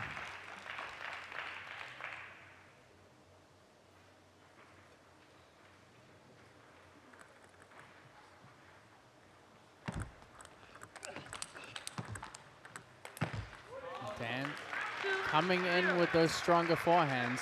He knows he needs to apply some more pressure, both with the placement and the power.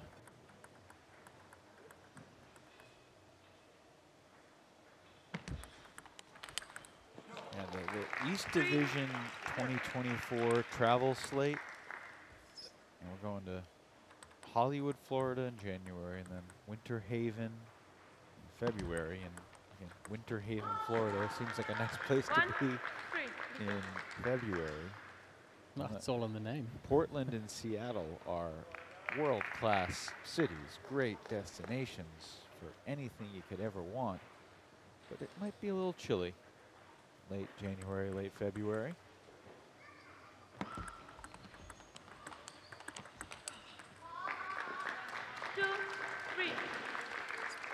Dan Liu out here doing a good job to maintain the offensive. He's been fairly aggressive in most of the points.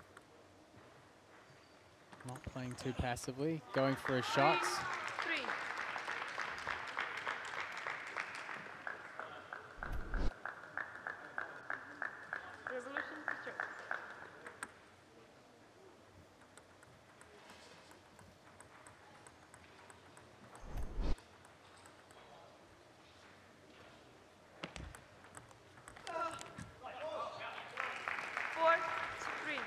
Koyo so far has just managed to keep a slim margin throughout this match.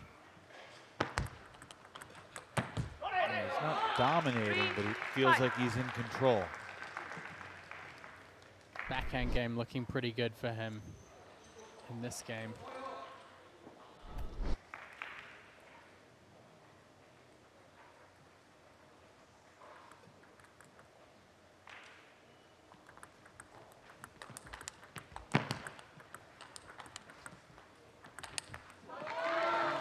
overhits a little bit. Dan doing a great job there of just keeping the attacking pressure up. Even back from the table. Getting that topspin rotation. Trying to get the ball deep on the table.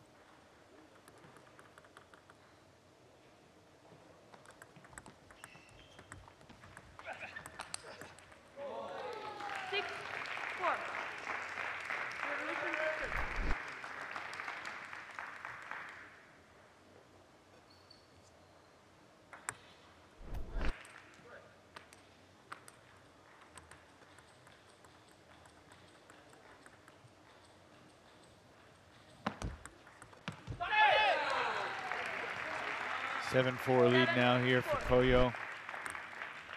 Still to come in this match, Jishan Liang and Sasha Hanin.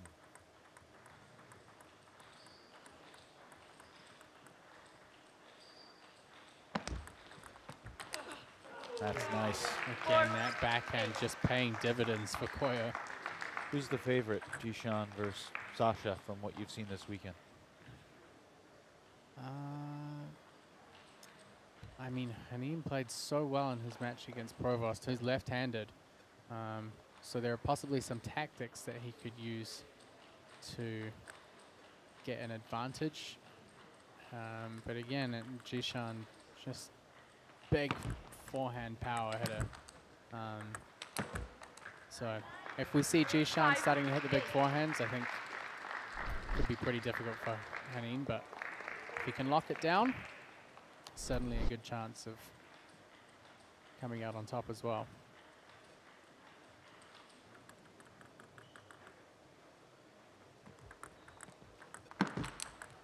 Ooh. 9-5. Just really high level technical execution.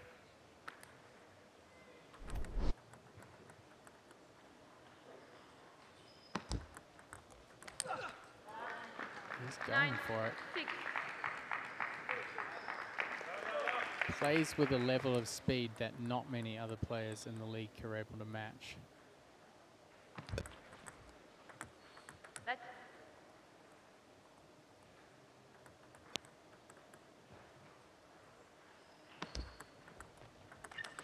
Ooh.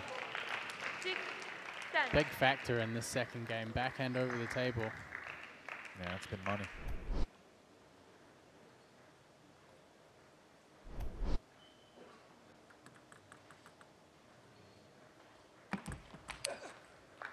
Going for it all with a big forehand there. A little bit of a grin and a grimace.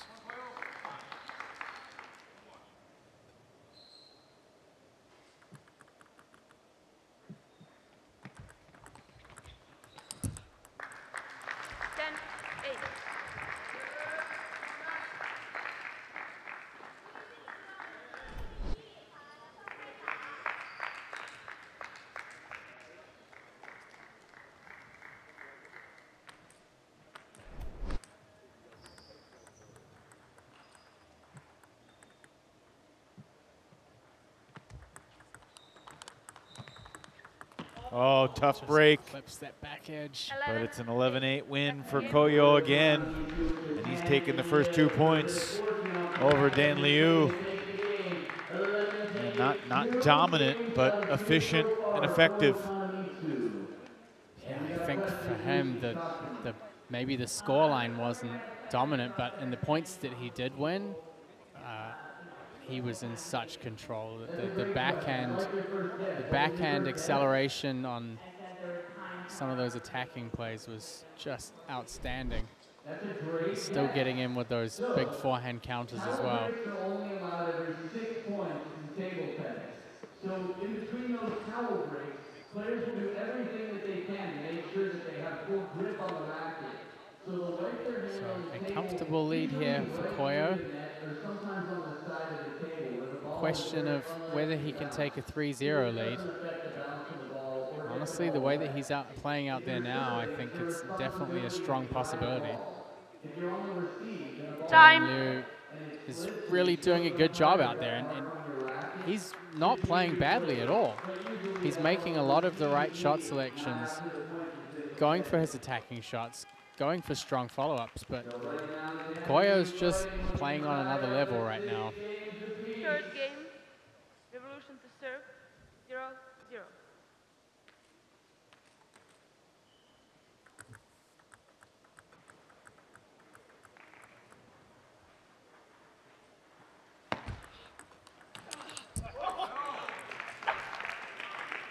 That backhand's just been such a big factor in this match.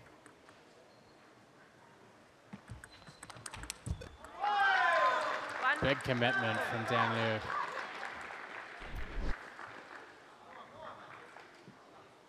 That is a strong serve return.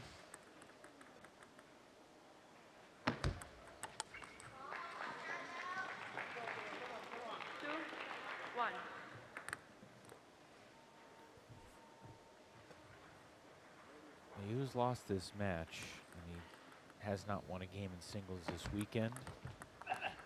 But for the sake of the team tally, and for the sake of his confidence going into the Golden Game and beyond, this is a really important game for Dan Liu. Yeah, it is. And again, we've had that discussion about him starting out the league as a shakehand player and switching back to penhold. And he needs to get some momentum and some results under his belt to feel confident that that's the right decision. And again, I think there's a little bit of uncertainty from him about whether it's the correct decision for him to go back to playing penhold or not. And a match like this is not going to help him make that decision. But again, as I said, I think he's playing great table tennis. He's just in a position where his opponent is playing one level better.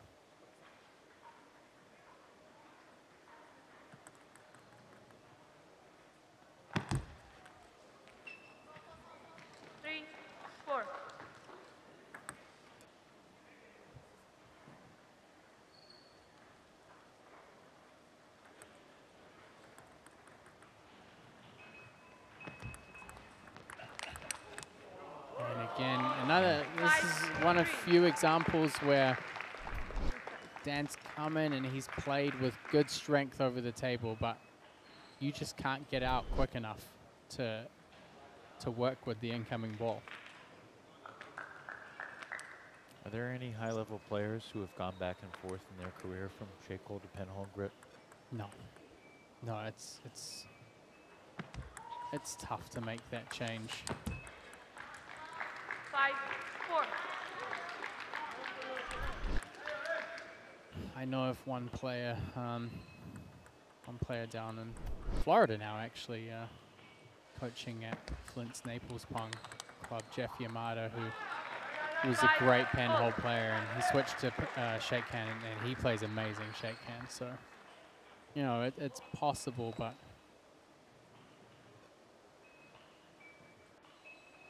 easier to coach young players with shakehand grip. Yes. Yeah, I think so. It's more versatile. I mean, there are more restrictions with penhold, especially when it was traditional, when they were playing with the same side, backhand and forehand. You have some more options with the modern penhold, but it's still tough. You got to play a lot of forehand, and I think that kind of stresses Dan out a little bit, that he has to step up his game and play so much more forehand when he's attacking.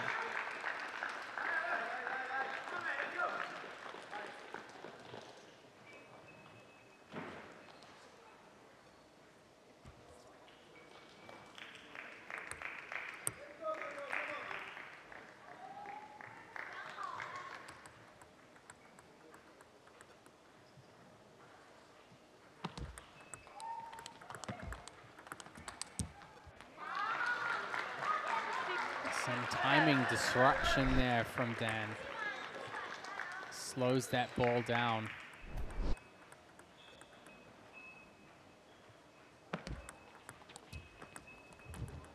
And he'll catch a lucky break on the net.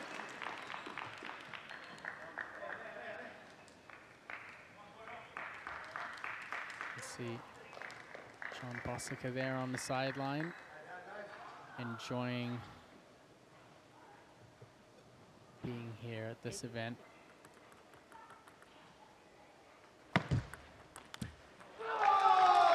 Koyo going for a little too much on that one. It's a big opportunity here for Dan Liu to take one back. 7-9.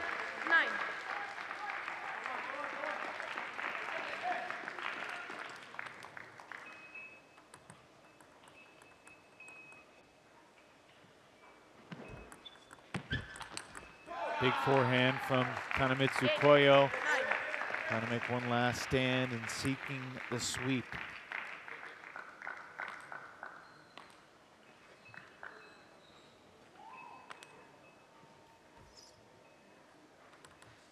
Feels pretty clear. This is going to come down to the golden game one way or another.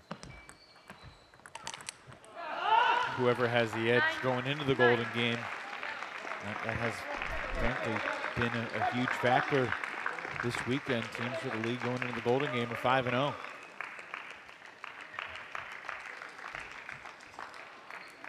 Koyo bounces back to level 9. 9 points each. Couple of audible moments of frustration there in the last few points from Dan Liu.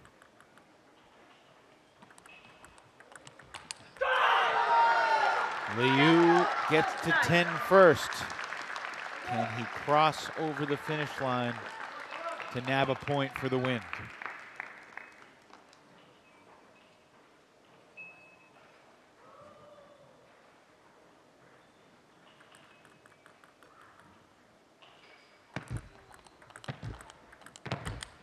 That'll do it.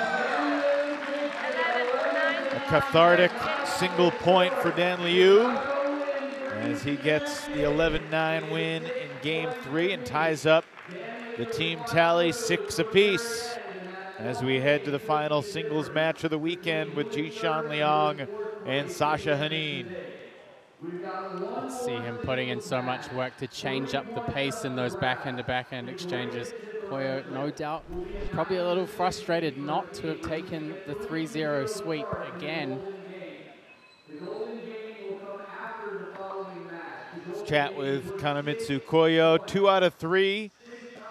Certainly not bad at all against Dan Liu. What were your thoughts going into that match against Dan, and how do you feel about how you've played this weekend? Yeah, actually, this match I want to play against Pinto to get my revenge. Yeah, okay, but it's fine. And then, yeah, the third set was rush a little bit. Yeah, I wanted to kill every ball, and he changed the tempo also. So that's why I lose the third set. And yes, I'm happy also win 3 all the game on my game for my team. And what are your thoughts? How do you feel about going up against some of the West Coast teams next month? Is that something that you're looking forward to? I don't know. We will see. What went well because for you? Because the West Coast, there is many young players. And also I didn't play. I never play against them. So, yeah. You'll get your opportunity in just a few weeks. What went well for you in those first couple games? It didn't feel like you dominated, but we were talking how it felt like you were pretty comfortably ahead, and you were able to obviously get to the finish line with a couple 11-8 wins against Dan in the first 2 games. Yes. Yeah, actually, when the points be close, I try to check every ball more focus. Not like when I lead him very much and I play. All right, Koyo, we'll let you go. Thank you. All right, here we go. Final singles match of the day. Jishan for Princeton, Sasha for Chicago.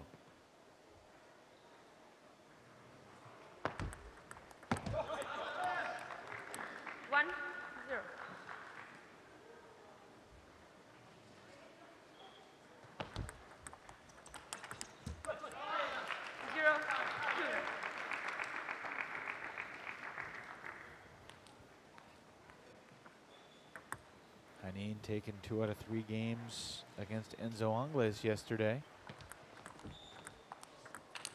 1, Enzo went 6-0. His other 2 singles matches this weekend, 3-0 against Gorak, 3-0 against Jishan. But Sasha 1. got to You know what? Enzo a little bit. That's the match I was talking about from yesterday. I think when I talked about it earlier, I said Damien. Yeah, and it's good preparation to have a good result against a strong left-hander going into this match. 2. He did a great job of moving the placement around, but particularly finding weakness on that wide forehand corner. We'll see if he's able to exploit that against Jishan. I mean, Jishan's also a player who likes to anchor on the backhand like most left-handers. Big step around forehand. But on the wide forehand corner, 4. sometimes it can be tough to cover that much ground. So we'll see what the strategy is from Haneen in this match.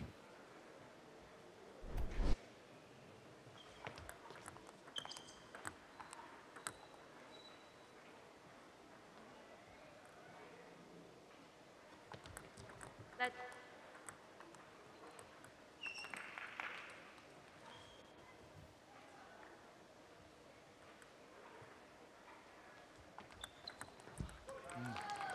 Three, 4.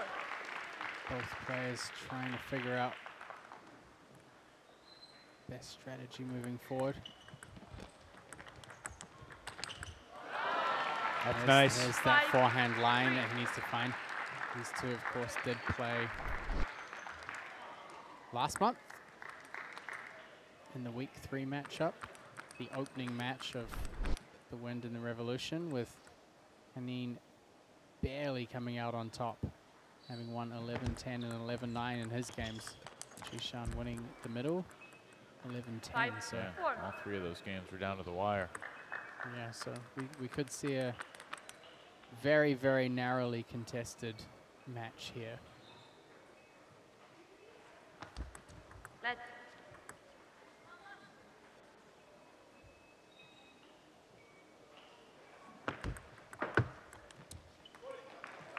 5, all.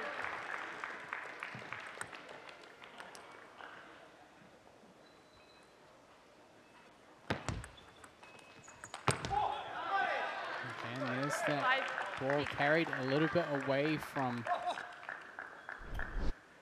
the forehand.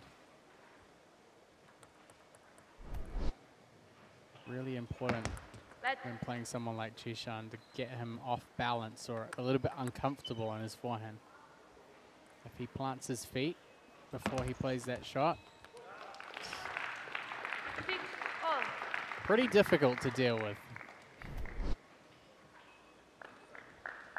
By the way, Matt, unless one of these players is able to pull off a 3-0 sweep, this will just be the 3rd time in 30 team matches that there has not been any 3-0 sweeps in singles or doubles so far in MLTT.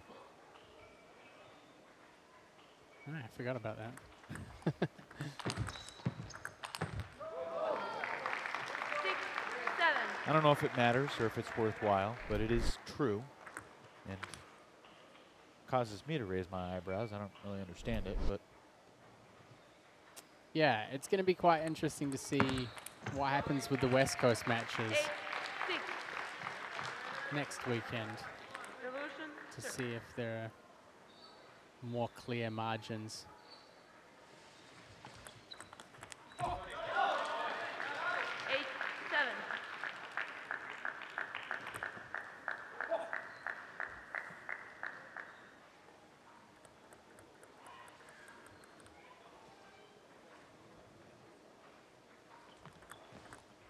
Let's.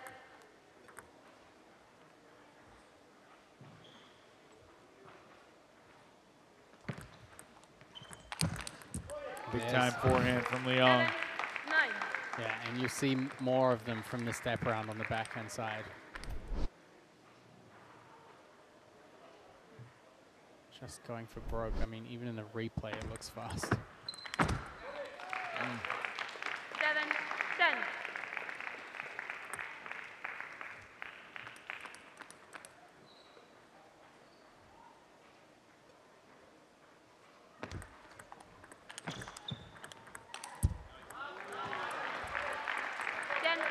Haneen trying to will his way back into this first game. As we said, when these two guys played in October, 11-10, 11-10, and 11-9 were the three scores. So 11-8 would characterize as a blowout between these two if Liang wins this point, and he does. 11-8. First game. Jishan puts Princeton up 7-6 overall. Certainly been quite interesting to see in more recent times Jishan using the backhand serve. Not something that we would typically see from him, but he's used it pretty effectively to set his forehand up. Who? Chicago? You sure it's not Princeton Revolution's house? Chicago win? Who is Chicago win? Can I hear you? All right. And Barbaro doing a great job all weekend of keeping this crowd on their toes, keeping them engaged. Doubly valuable because they'll start that last game with an extra point. And that last game, the golden game, remember, is 6 times as valuable as any other game that will be played here today. And this is a battle Time. for third place.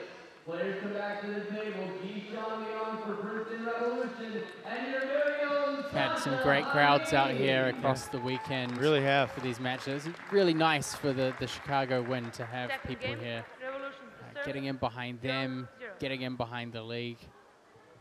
And certainly a lot of the people who have been here 1-0. have really enjoyed the experience, not just being here in center court, but also being able to see the players practicing on the practice courts right outside here and playing a little bit of table tennis themselves with a robot or with each other.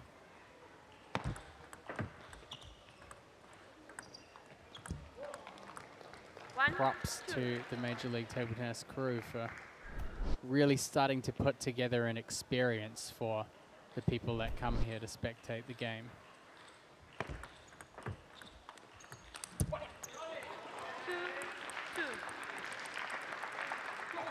I mean, looking to get some early momentum here in the second.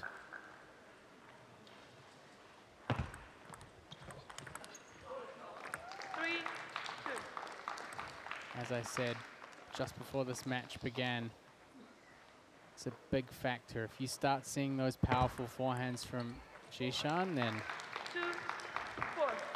that dominance starts to kick in.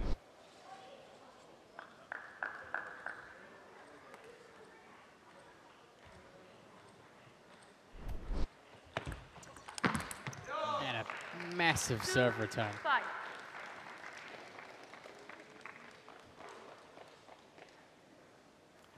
When you said on Friday that you thought Jishan had the best forehand in the league, I was a little surprised, but I see what you're saying. Because when he gets to line it up, he really pops it like that. Yep. And you know, being left-handed, he can step around and he can hit it anywhere. You know, down the line, out to the opposite corner. But, you know, if you look at someone like Kazaku, great forehand power, but people can still get it back. With Jishan, when he gets into position and hits a forehand, they're just screaming winners. On the replay, couldn't even see the ball hit the table. Yeah, exactly. I mean, managing to keep the ball on the backhand there, that's definitely a safer option for him, but can be really tough to find the backhand of Jishan. He moves quickly. He's always hunting for the forehand.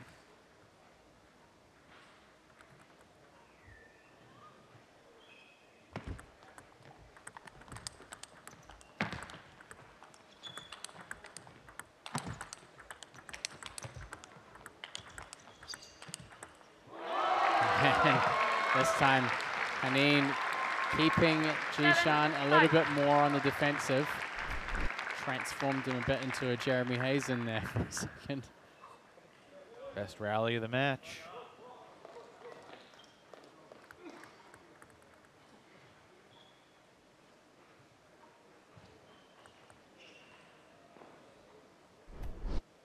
determined look back at the Chicago Wind bench there. 7, Haneen starting to wind up.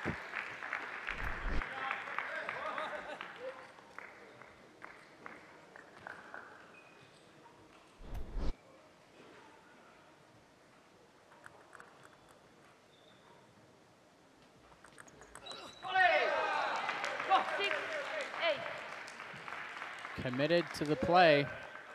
Get that ball quick down the forehand line.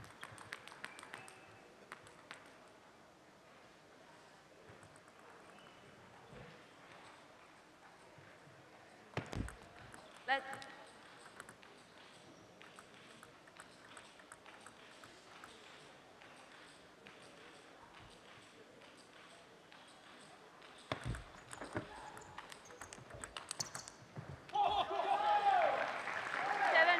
Well, Sasha's made this interesting here.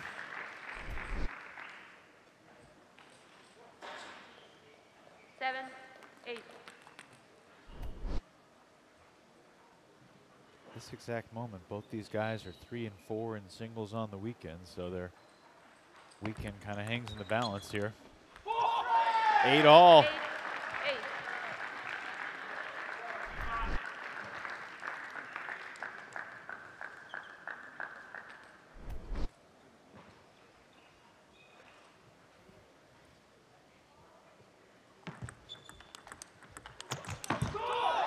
Haneen taking control. Coming from a significant deficit to retake the lead at 9-8.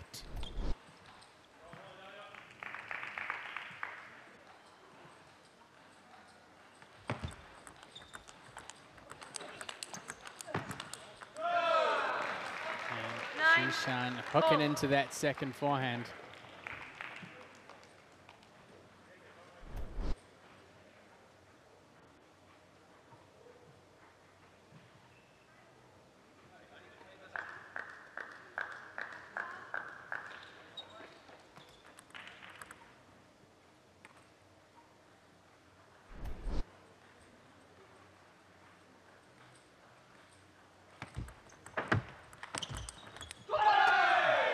Big chance to get in there.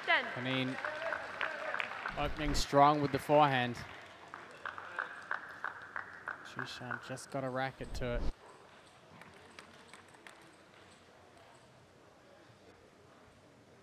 It's going to be a game point.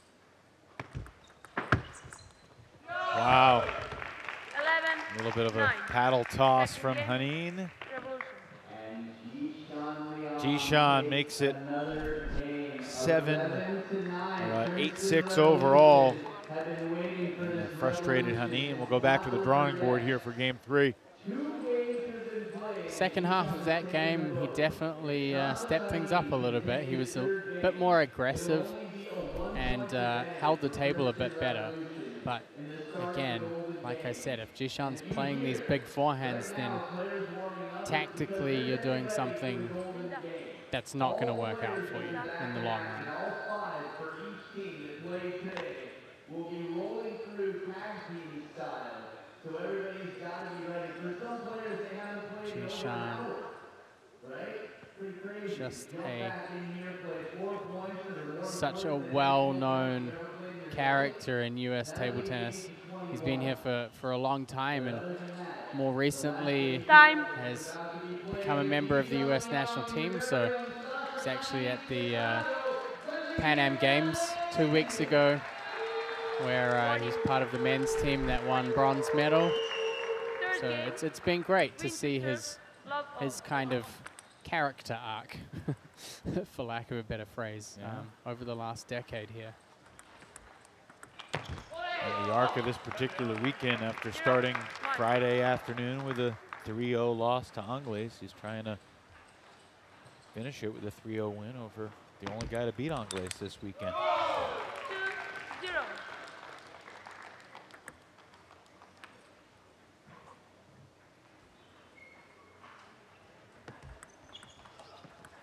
2-1. Ooh. I know the Revolution team were having some discussion about whether they were going to bench Jinshin or Jishan. Kind of trying to decide between those two. So you have to feel. Bench might not be the right term. It's to make inactive, but I understand what you mean. Yeah.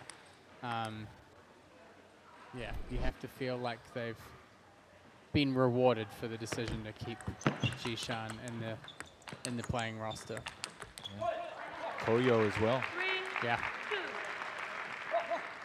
Koyo 6-3 on the weekend. It's two very determined teams here, and Reshepa winning record in singles on the weekend. Jishan could join him with a win in this game. 3-3.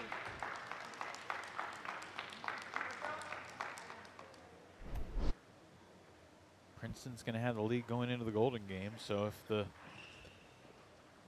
track record continues, the team that's ahead going into the Golden Game can prevail yet again. Maybe Princeton's second win of the weekend.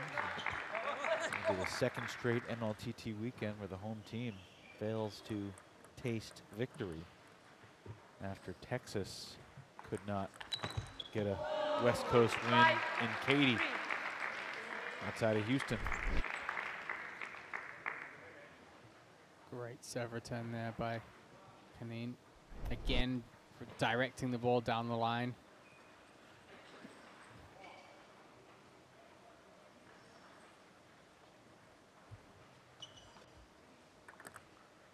You have to wonder if, as time goes on and the teams develop more, you know, how much of a home impact these venues might have. I think now in this infancy stage, people are still figuring out who their team is and who's on it, especially when you have players traveling for these matches more than kind of residing in the area. Obviously, you have a couple of exceptions with players like Daniel Gorak, who's based in Florida, and Shaji Wei in Portland. But yeah, it would be really, really great to see some great home crowds come out and really get behind their teams. And I think Chicago have really done a great job of embracing their team and showing up to support them here. 7-5. This hit return from Hanine brings Liang back within 2.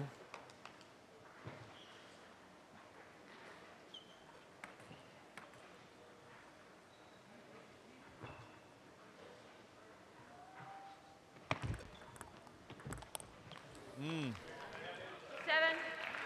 Good short return, and Hanine couldn't get over it the way he needed to. 7-6. Sometimes those shots can be a little tough. He kind of came in for a flip kill. It was probably high enough for him to take a little bit more time with. Chicago out of timeouts before the Golden Game. Hanine started to walk to the bench and got called back.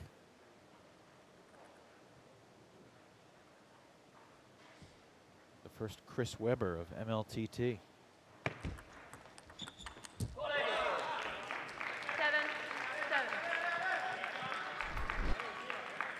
In the early 90s, Chris Webber was playing at the University of Michigan in the Final Four, and he called a timeout when his team didn't have a timeout, and it was a technical foul against North Carolina.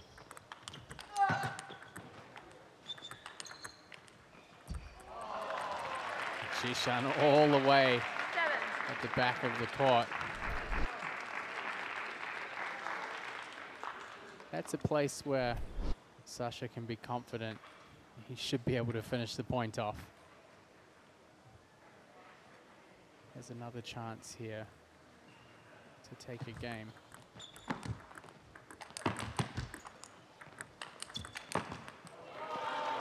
A huge backhand. Jishan thought that hit. Trying to call for an edge. I think missed by quite a bit. Don't think they had the edge. Sasha with a smile said no, it did not hit.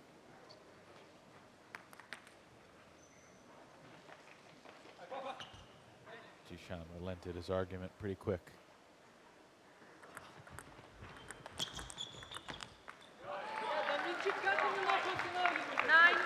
11.8.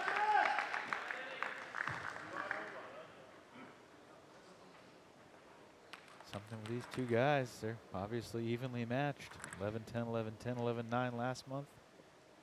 11-8, 11-9, 9-8 here.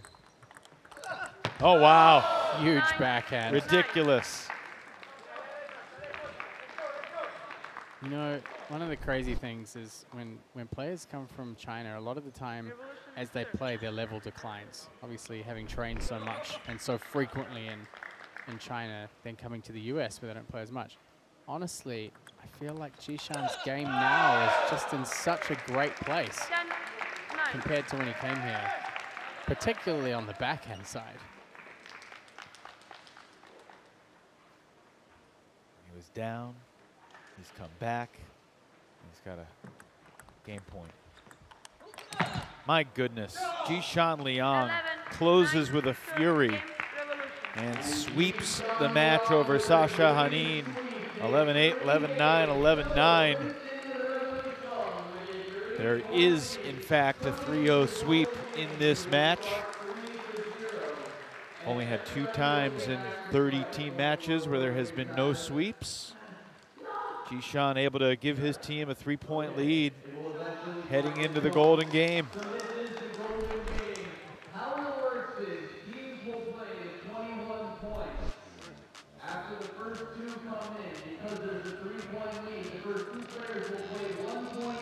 Such a great match. I mean, just absolute powerhouse performance from Jishan Liang. Forehand and backhand. Look at that backhand. Coach, let's go. As we both said, even in the replay, it's hard to follow the ball. So much pace, so much power. Great performance from Jishan Liang. Here's the commish. Okay, we've got Princeton Revolution up 9-6 over Chicago Wind. Princeton, you'll be starting with a 3-point lead. Chicago, you pick first. Emily Tan playing first. You're number 1.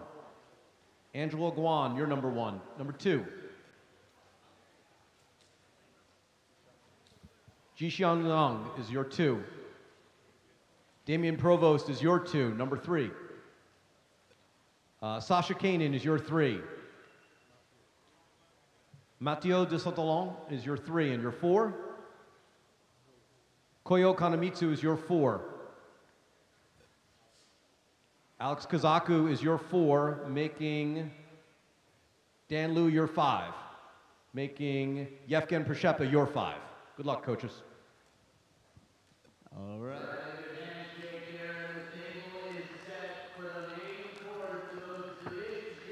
The only thing that surprises me a little about this is that Preshepa's in the 5 spot with how well he has played over the course of the weekend. But those could be valuable points, so we'll see. The ladies will take the table first. They'll play just 1 point here. If we're tied 20-all, the ultimate golden point will be decided by Angela and Emily. It's a weird feeling taking the table for just 1 point. Tan serves.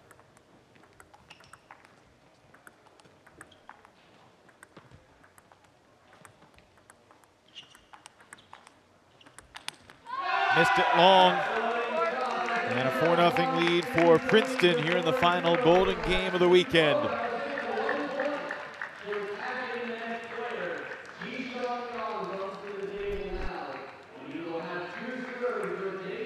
Jishan with a different opponent. Just swept Sasha Hanin. Now he faces the lefty Damian Provost. Provost straight away finding the backhand. Provost took 2 out of 3 over to Santalan earlier, excuse me. Missed it. Provost will certainly be more familiar with Jishan, given how long they were both based on the East Coast. Out around New Jersey, New York. Of course, Jishan now residing in North Carolina. And he will not have a far trip to Rock Hill, South Carolina in December.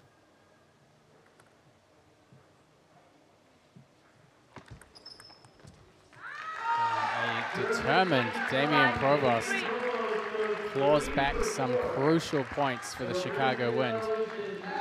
3 out of 4 there for Provost. Brings the Wind within 2.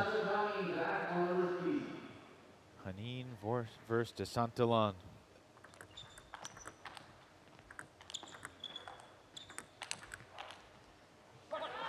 Just missed the edge. Hanin brings Chicago within 1.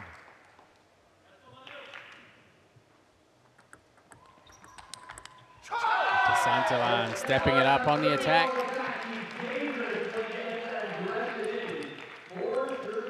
Forehand can almost give Jishan a run for his money sometimes.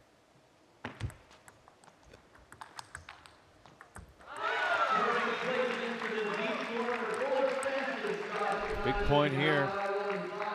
Hanin takes it. He's got 3 out of 4, and we're tied. 3-0 lead would be gone.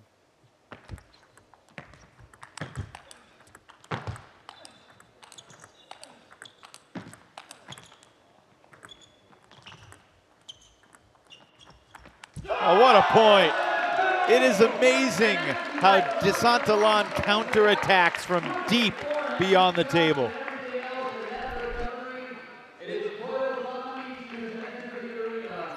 And taking that ball back over to the backhand side. Turned out not to go in his favor. Koyo and Kazaku. Koyo! Man, he's been good.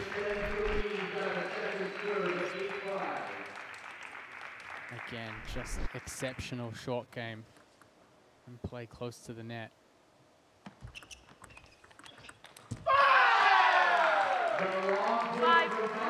Heard he has pretty big aspirations to try and get back into the Japanese national team, potentially, so These are good reps. Stepping up the training even more.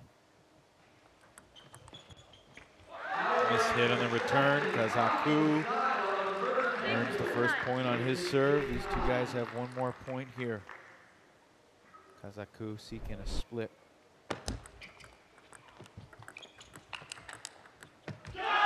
But it's 3 out of 4 for Kanemitsu Koyo. And Princeton's back up by 4. Koyo pretty happy with his performance there. All smiles going back onto the bench. Dan Liu and Prashepa.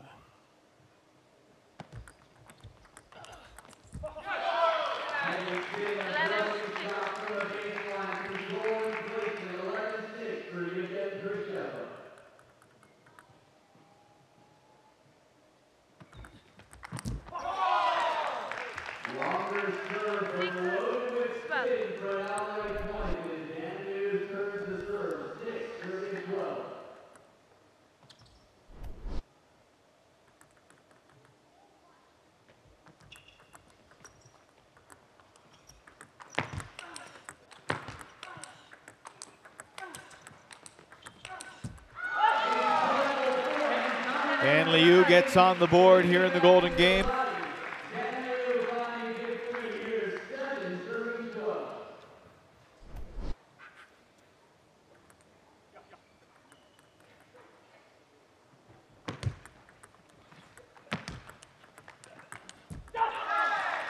Dan Liu just out here fighting.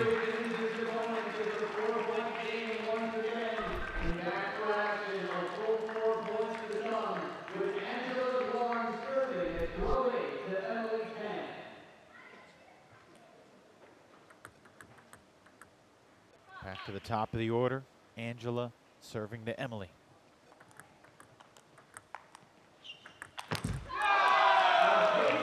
Slightly higher chop there. Emily Tan seeing her opportunity. Deceivingly spinny and right on towards that back line of the table.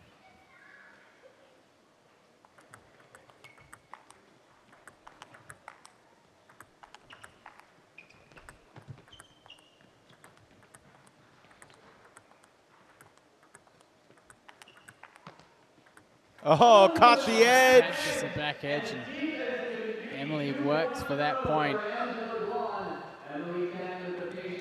better rallies of the entire weekend. And it ends with the edge ball. Guan will take it. And the miss hit on the attack, and this gap is getting pretty big right now. If you're Chicago, Princeton can taste it. This time she sends it straight across the middle. Gets 1 point in.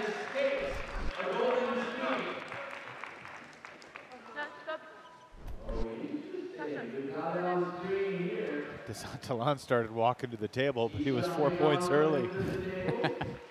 Keyshawn, it's his turn against Provost.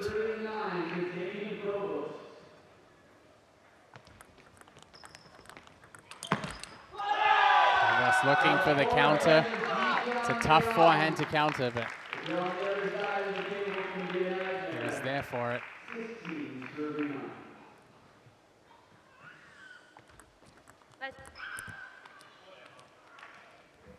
There's obviously a big gap between the top two and the bottom two in the East, but this would be a really nice win and a good weekend for Princeton if they could finish it off. A team that was clearly in the cellar after each of the first 2 weekends, but they've changed the narrative. They've beaten the Crocs twice in a Golden game and now looking to avenge a pair of losses to Chicago, 5 points away. Provost taking important points here for the Chicago Wind. Got them into double digits, now moving them forward even more. Ooh, that stings if you're Chicago. Now it's DeSantalon coming back against Hanin. DeSantalon could finish off the weekend here with a golden sweep. He could win 4 straight.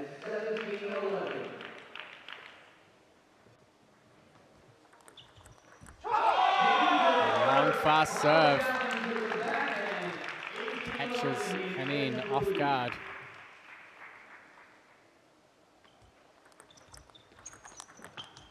And so does the backhand loop. He's done it so well in his matches today.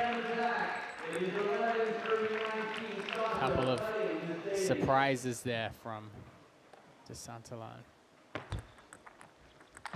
Hanin misses it, and that sets up DeSantalon to finish this thing off.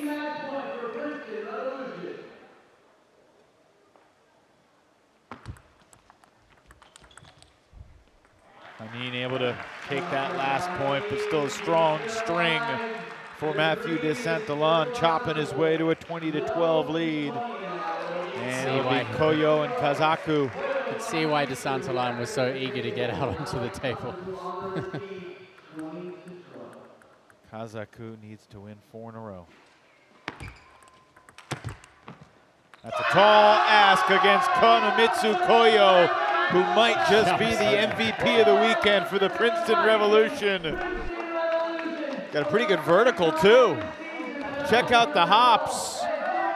The celebratory leap over the barrier as Princeton has its first 2-win weekend in Major League Table Tennis. They have a big support crew here with the ownership.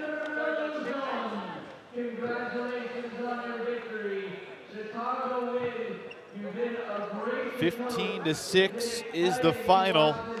So Princeton will still be in 3rd place, but they'll look up and see Florida and know what they've done against Florida and think, you know, maybe in 2024 we can catch the Crocs. Really fantastic finish there. And you've got to think no more deserving player than Koyo to finish the job on that last point. No question about it. Revolutions don't usually happen overnight. They are built over the course of a long time, and perhaps that's what we're seeing. Let's chat with Matthias Habasson, the victorious head coach. Matthias, do you feel something special brewing with this team? This is clearly your team's best weekend so far of the 3 opportunities you've had in MLTT. Yeah, I mean, the team spirit improved a lot since the last few matches, because I think everybody felt that in spite of the negative results and the negative experiences, we are still a team. We are still fighting together. We are working together. Nobody's angry or something. Just everybody try to find solutions for the problems we had to struggle with. So, yeah, I think that's what it is. And yesterday we had a positive experience, and it's grown until today. So, yeah. And we've talked a little bit about your preparations before. You've been out there putting in the work, feeding your players multi-ball on the other table. You've taken a slightly different approach to the other teams. How do you feel about that, you know, knowing that you put in the hard yards now and you've come out with the results?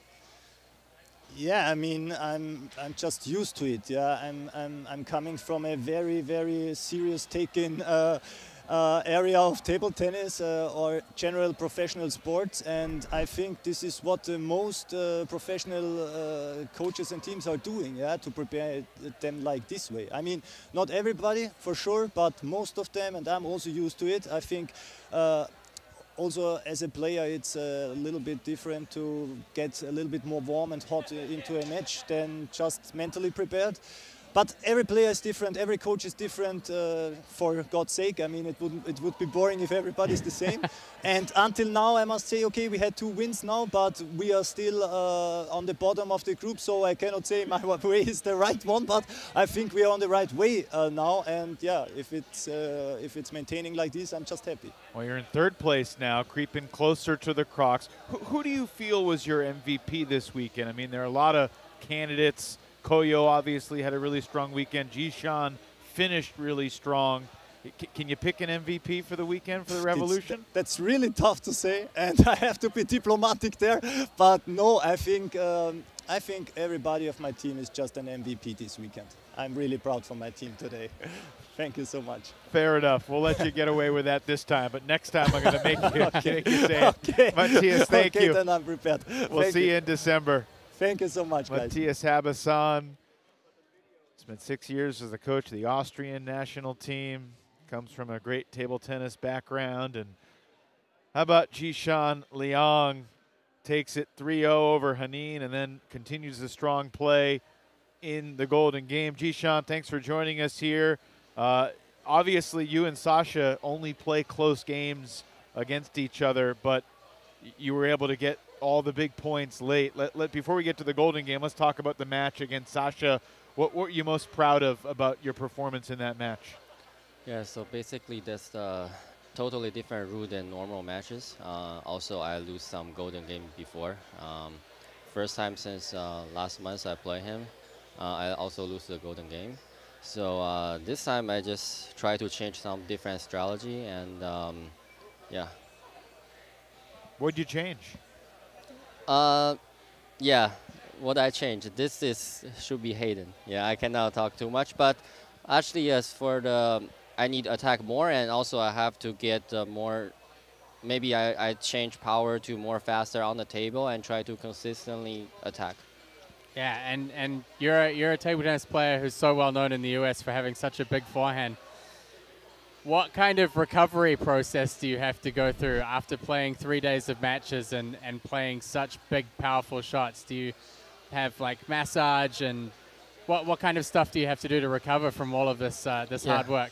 So basically, for right now, for this year's, my goal is try to play Olympic and try to practice every day. So for this kind of matches, for me, physically okay. So no need to, it feel like really normal. Still strong? Yeah, still strong, yes.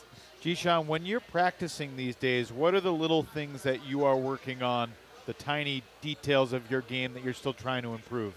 Yeah, so now I try to work on some random, different rhythm and speed and some spin. Yeah, not only working on my forehand, I also try to do some backhand change rhythm and backhand change placement. Also try to work on backhand flick. But basically, I use a lot of backhand flick. But for MLTT, because only 3 games, sometimes I, cannot use that much. Yeah.